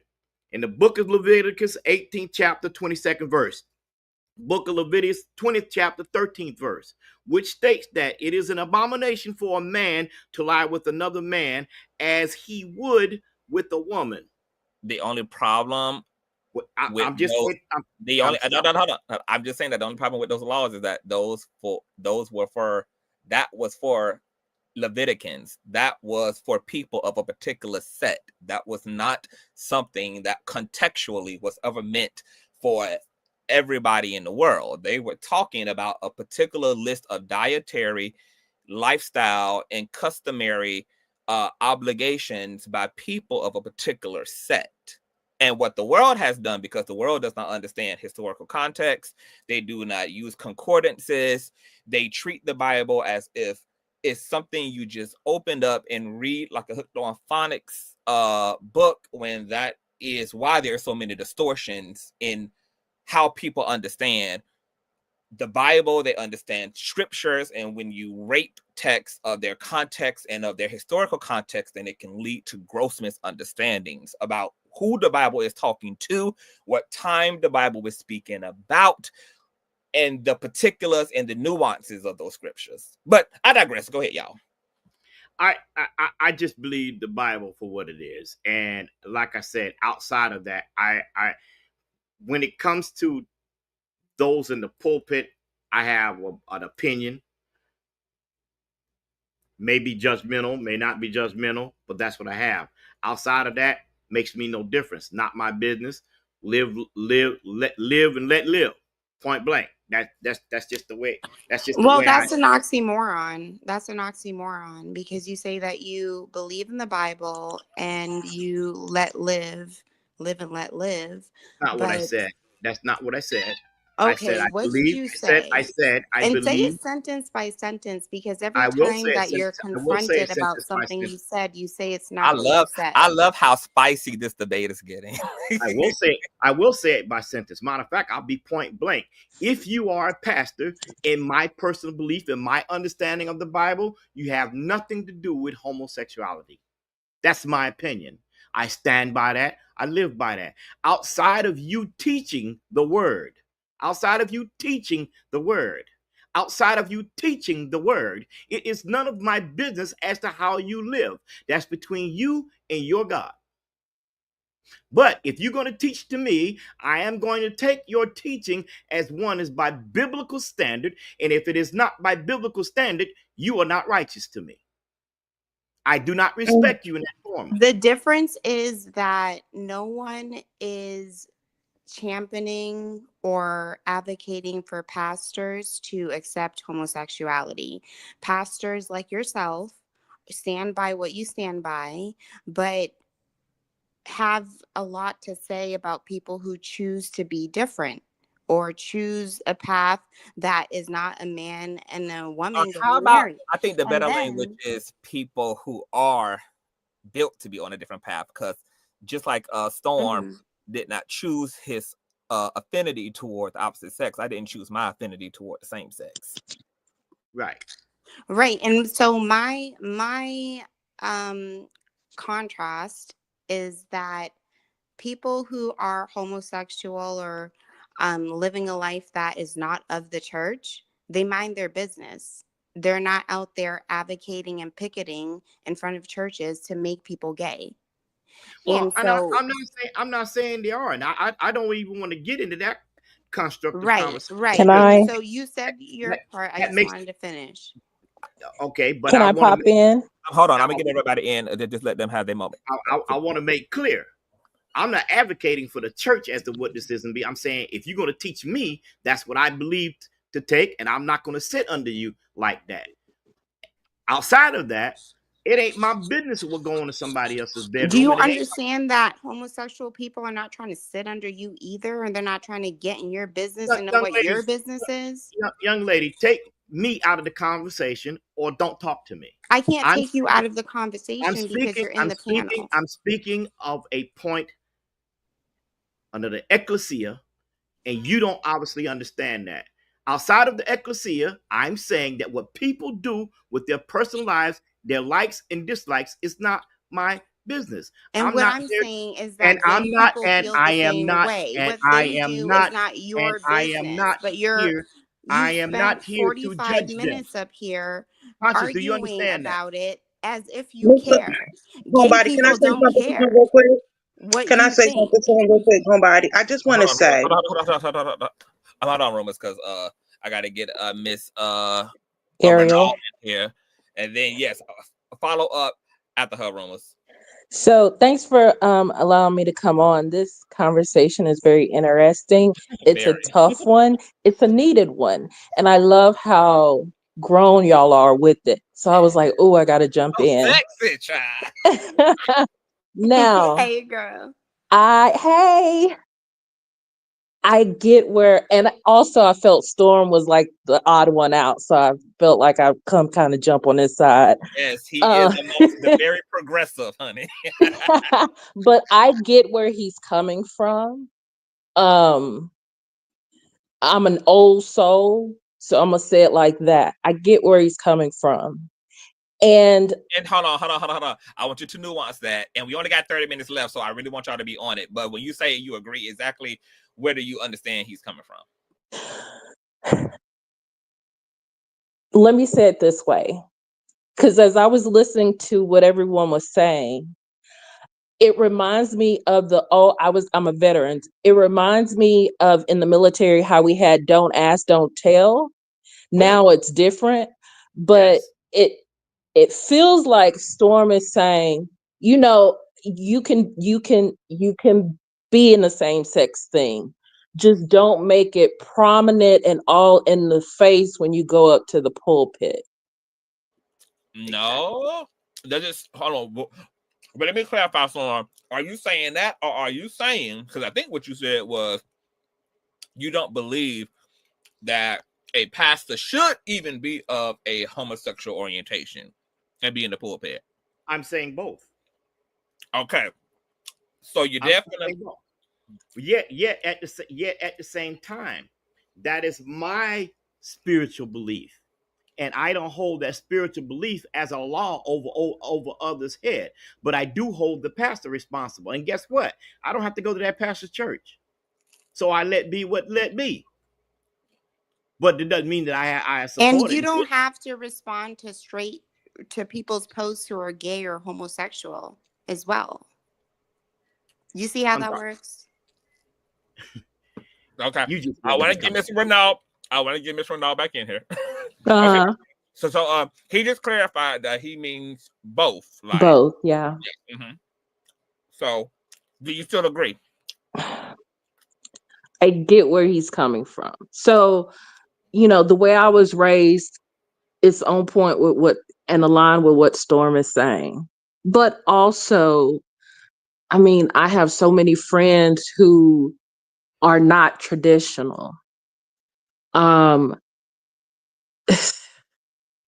still stick by my kind of like in the middle, don't ask, don't tell.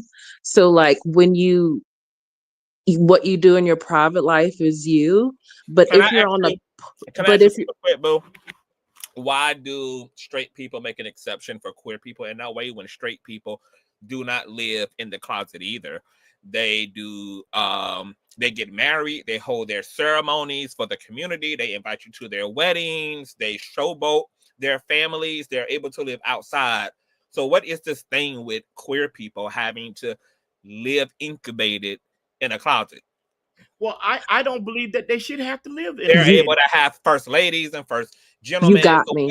What is this thing about LGBT folk having to be quiet in their living, having to be docile in their living, having to be covert in their living?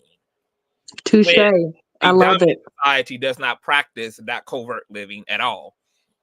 Listen, all people were created in their individuality. And because they're all created in their individuality, each have their own right to meet and accept their creator for whatever that is. So it's not for me to judge anyone because they want to be married to the same sex or whatever. It's not for me to form any hatred against them. But if that changes. Yet, if I'm in a ministry and I expect to go by the word of God, then I expect that individual to line up with the word, not the rest of the population, because this is a person that is exceptional outside of the population. And this is the reason why we have religion versus spirituality. Spirit has no gender. It sees no gender. It sees no color, sees no creed. It sees nothing but spirit. Religion causes division, causes confusion. And everyone has a right to practice whatever religion they want to. But be very clear that religion is the cause of homophobia, transphobia, xenophobia, all the phobias you can think of. It causes not only suppression, but it keeps us literally separated. And this is one of the prime examples of why it is very dangerous.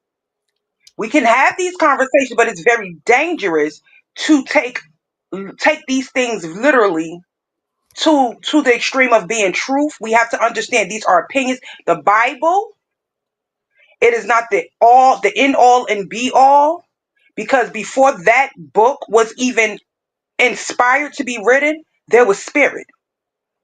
That's all we had, spirit.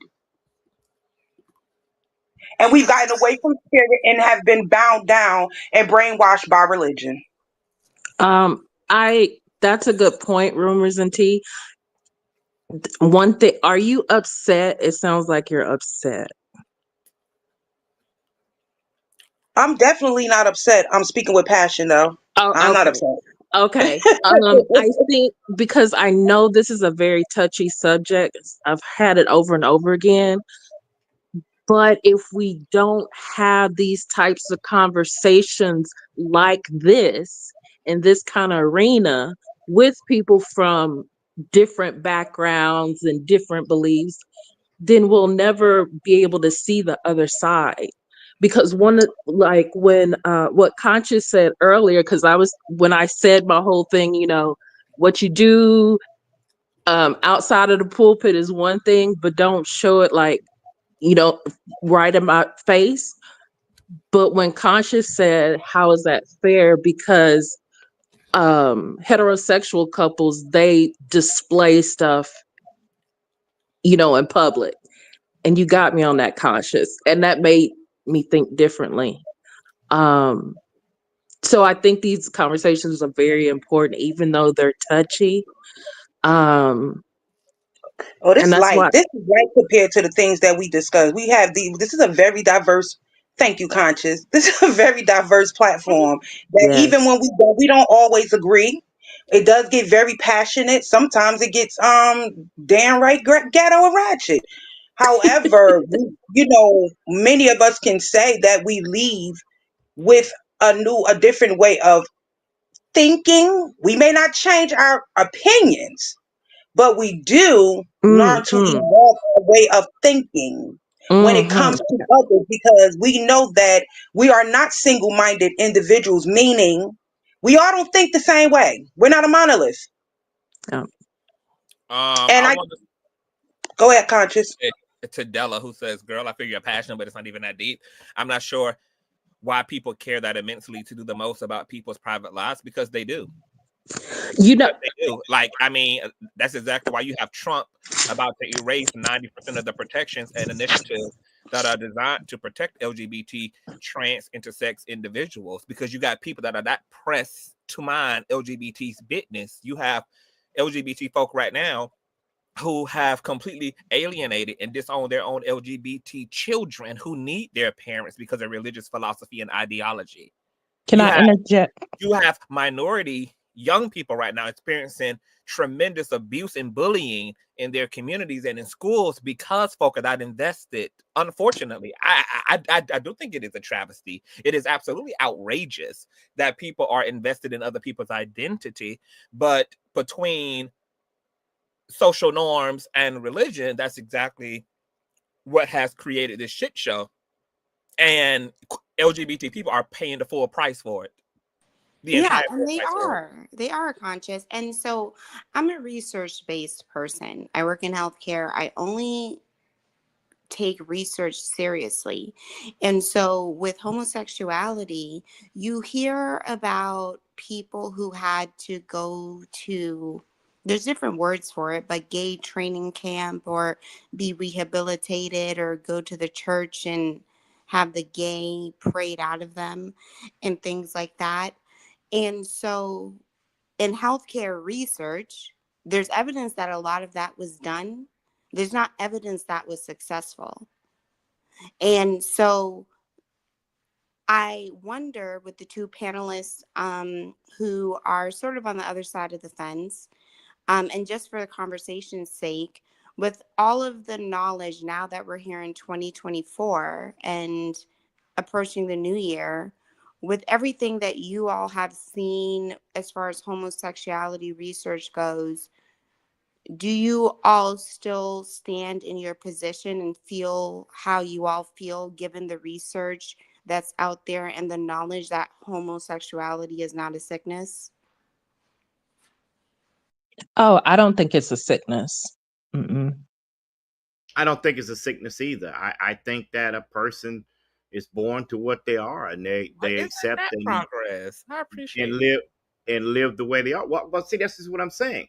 I'm not against the people because they are what they are. I am what I am. Yet when it comes to me, and I'm saying me, accepting a pastor or a teacher, leader inside the pulpit, I choose not to accept that.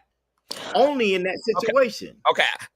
I have a question outside of, or not even outside per se, not even outside of the scriptures, but I guess in tandem with them, what is it that you believe a same gender loving or trans identifying individual is incapable of in the pulpit as a result of who they are? Like, what do you believe they're not capable of?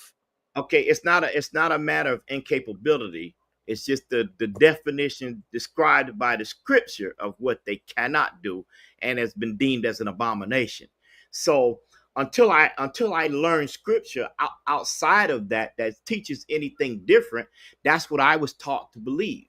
Now, while I believe that as reference to the apostolic or ecclesia, I do not hold that rationale to general life living. And that's not me being. That's not. So do you also believe that the women also should not be in the pulpit as well? I do not believe that. Oh, that's ironic. It's. I don't. I mean, the first. Well, why? Because if you're going to support the scriptures, why not? Why not eventually support them because the scripture never points from left to right? Because the scripture never clearly said that a woman could not preach. Never. I have not found it in the Bible where it says that. Christendom has developed rules of engagement outside of what we call scripture. The culture of Christianity has created rules of engagement. That is the culture. That is the cultural denomination, not Christian denomination. A denomination has chose we're not going to accept a woman being in a pulpit. A denomination has chosen that they will not do this or do that. Denomination. So with that being said, because you said if you learn something outside of scriptures, you did learn that. You learned that through Christ, who never denounced homosexuality, who never said that LGBT folk, two-spirited folk, unique individuals. Matter of fact, he actually spoke in concert and in support of two-spirited people.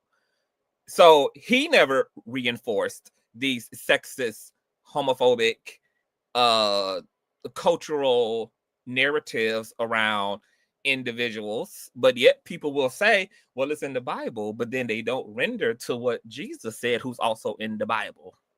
That's why I say people have a right to live the way they want to, because redemption between a person and God is between just that person and God.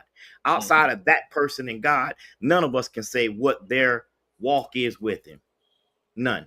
So why do we say it though? Because you are saying I don't No, think I'm not. LGBT No, folks should be in the pulpit.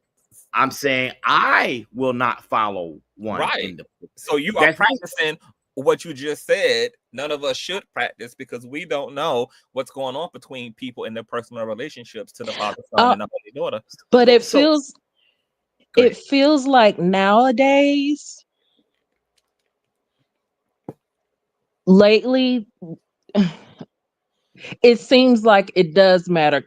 Okay, so let me say it like this. So before this conversation, my brain was thinking, why do we always have to know what did rumors say, sucking and swallowing? What and what? Because, like, for instance, with the John Pierre, it was like she's the first gay, da da da da, and it was like that was put up there. Initially, I was thinking, like, why do we need to know that like that? But you know what? That wasn't even the truth. She was the first one to come out in the open. But there have been many in that position as press secretary that were either lesbian or gay. But why? So my question is, why do we have to say that? So I'm trying to balance off of the new thinking that I have about, heterosexuals' public display of affection, and homosexuals being able to have that same display of affection. Yeah, well, I mean, I can respond to that question of why do we have to know that if someone is homosexual, like especially like if someone is in a leadership role or in a government role, they don't, this is not something they desire for things to be put public, especially like, I don't know. And again, we were previously talking about TD Jakes. We don't know, is he homosexual? Is he not? We don't know. But that's something that's meant to be private. And so why is it our business? Why do we need to know? It's a multitude of reasons, really. It could be because maybe someone in their circle knows that they're gay or they're homosexual, or someone caught them, or maybe there's a picture or something coming out. But at the end of the day, I feel like when homosexuality is described, it's described as these people are not people. Like, these people are not people who wake up, brush their teeth, put gas in their car, go to work. They're described as just not people who are living in society. So it's like they're the almost second class citizens and the other. So the question of why do we need to know? I assure you, it's not that they want this out or they want the public to know. It's like, if you're just a person and this is what you are, and you prefer to be in a relationship with this person, if it doesn't have to do with your job or your role, then you're not going to put your relationship public. It's the same thing as why celebrities maybe don't put their relationships public.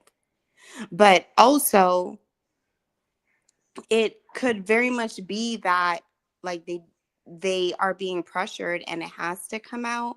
So I don't think that they're putting it out to be in the spotlight or be flamboyant. And I'm not saying that's what you said, but you asked the question, why do we have to know? We have to know because they're public figures and we're in their business. That's why we have to know. Or some of us have to know. I don't really care. But that's why some of us have to know.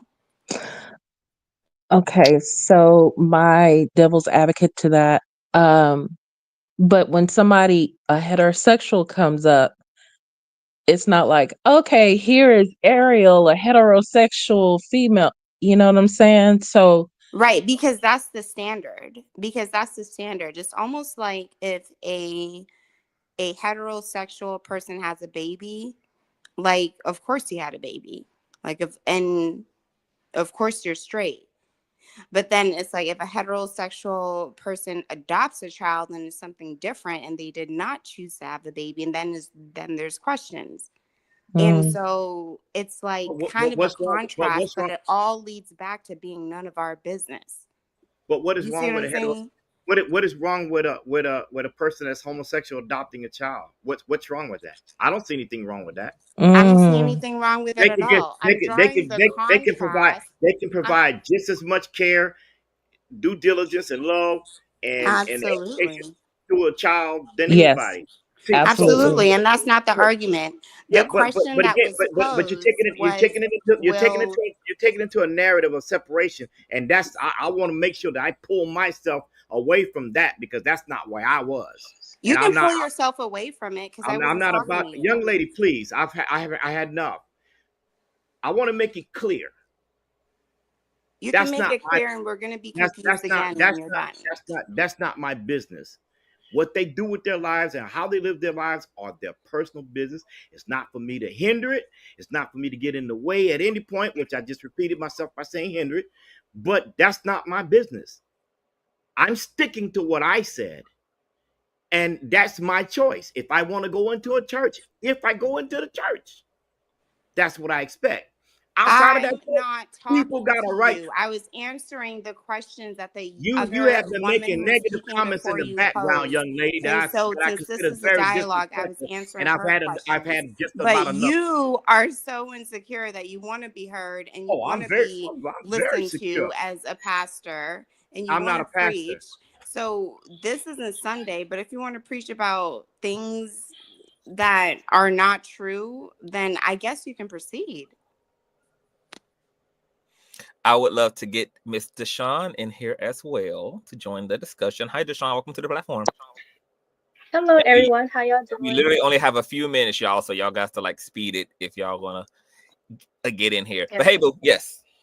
Hey, I won't be too long. I just wanted to jump in because I think I kind of understood what Storm was trying to say, like from everybody's point Can of I view. say He like, was like, I just want to say super quick, like with that point being said, I think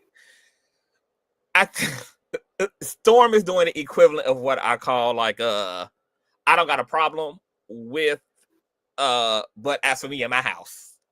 Yes. Kind of like the that's exactly like what I was thinking earlier. Train of thought, yeah. But go ahead, boo. okay, I can hear that too. But I was just kind of saying like from this is my perspective for what he said. As far as someone that may be of the community being a pastor, just as if we find out a pastor is cheating on his wife. What their job description is, it's not okay. So I wouldn't want to have an adulterous pastor, just like he wouldn't necessarily be comfortable with a pastor that is of the community.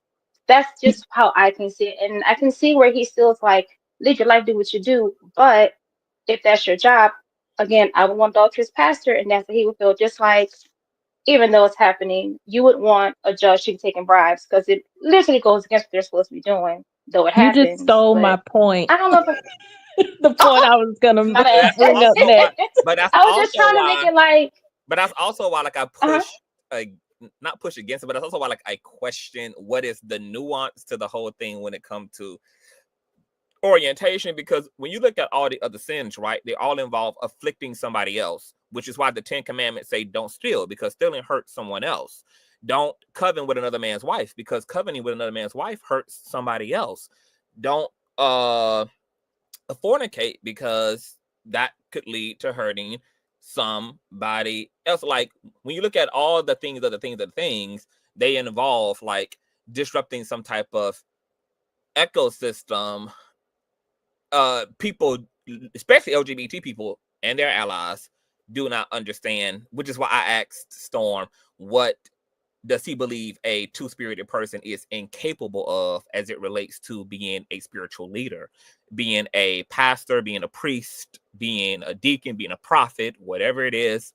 And Storm didn't really say anything aside from the fact that I guess because he feels it's in the Bible, then that's where, his argument is. But that's not actually good enough for LGBT folk, right? Because LGBT folk, just like a women folk, just like a black men folk, just like handicapped folk, we're not things. We're talking about, in reality, actual human beings. And there is something very dehumanizing about religion and the way that it subjugates, and the way that it exploits, and the way that it reduces people to what they do rather than who they actually are. I can say this. Sin is sin. There is no degree of sin. Please It don't doesn't say my matter parents. if you murder someone or if you tell a lie, you're not gonna get any greater punishment than the other. It's the end result is the same. So there's no degree to it, you know. Yet at the same time, while I have my belief of ecclesia, I have also understand the fact that people live, and it is not for me to judge. I'm not the judger. I cannot judge. Even to what the Bible says, outside of that, I cannot judge. I cannot. So I don't, it's not for me to look at a person and say, oh, you're not righteous because you with But a man. Storm, You're not that's what righteous. Homebody was communicating. That is what you're doing when you say who is quantifiable, qualified for the pulpit and who isn't. That's a judgment. You can't I'm have not a belief without a judgment. listen, I'm not putting that as to who's qualified. I'm saying I'm putting it as to what I refuse to follow. Yeah, but what you refuse to follow is based upon your belief, which you believe is scripturally sound. And right? what you believe is scripturally sound, right? Right. So we both, none of us have But the right. The difference between my scriptural soundness is the fact that I ultimately am willing to concede to the righteousness and the teachings of Christ, while other believers are willing to stick to the teachings of lesser men in the word. But then that's what being educated in the word is all about, right? Mm-hmm. Can you expand on that? One has to oh my God, y'all! I damn it! I wish I did not have to go. I got a panel, y'all, that starts like really in 60 seconds. But I promise we will do a part 2. I will come back. Storm, are you willing to come back and get into a part 2 of this discussion? Can you hear me, Storm? No, he gotta go. He gotta go lie to other people. You know what? Hush. Oh, I think he's this has blessed. But y'all, I gotta get out this of here. This has blessed me. Thank you. Oh, you're so welcome, boo. Yes, I gotta get out of here, y'all. And Deshaun, please come back because I want to give you an opportunity to sound off too. We may come back right after the panel, y'all. So please keep y'all eye out on the channel. Please check back manually. And Miss Renal, you seem like you are very open to understand it. So please come back as well because I would love to have your input and your feedback. Thank you. Have everybody from the community just represented, y'all. All right, y'all. I will see y'all later. We got to go over to Royce Reid's channel, y'all. I just posted the link. We got to go get into some mess, but then we're going to come right back tonight, baby, and further this talk. So make sure y'all got your notification bell set to all. I'll see y'all around between 9:30 and 10 o'clock. We'll come back, hit the link. I'll open the panel up, and we'll get back into all this goings on, all right? This is a major update. I will see y'all later. Peace.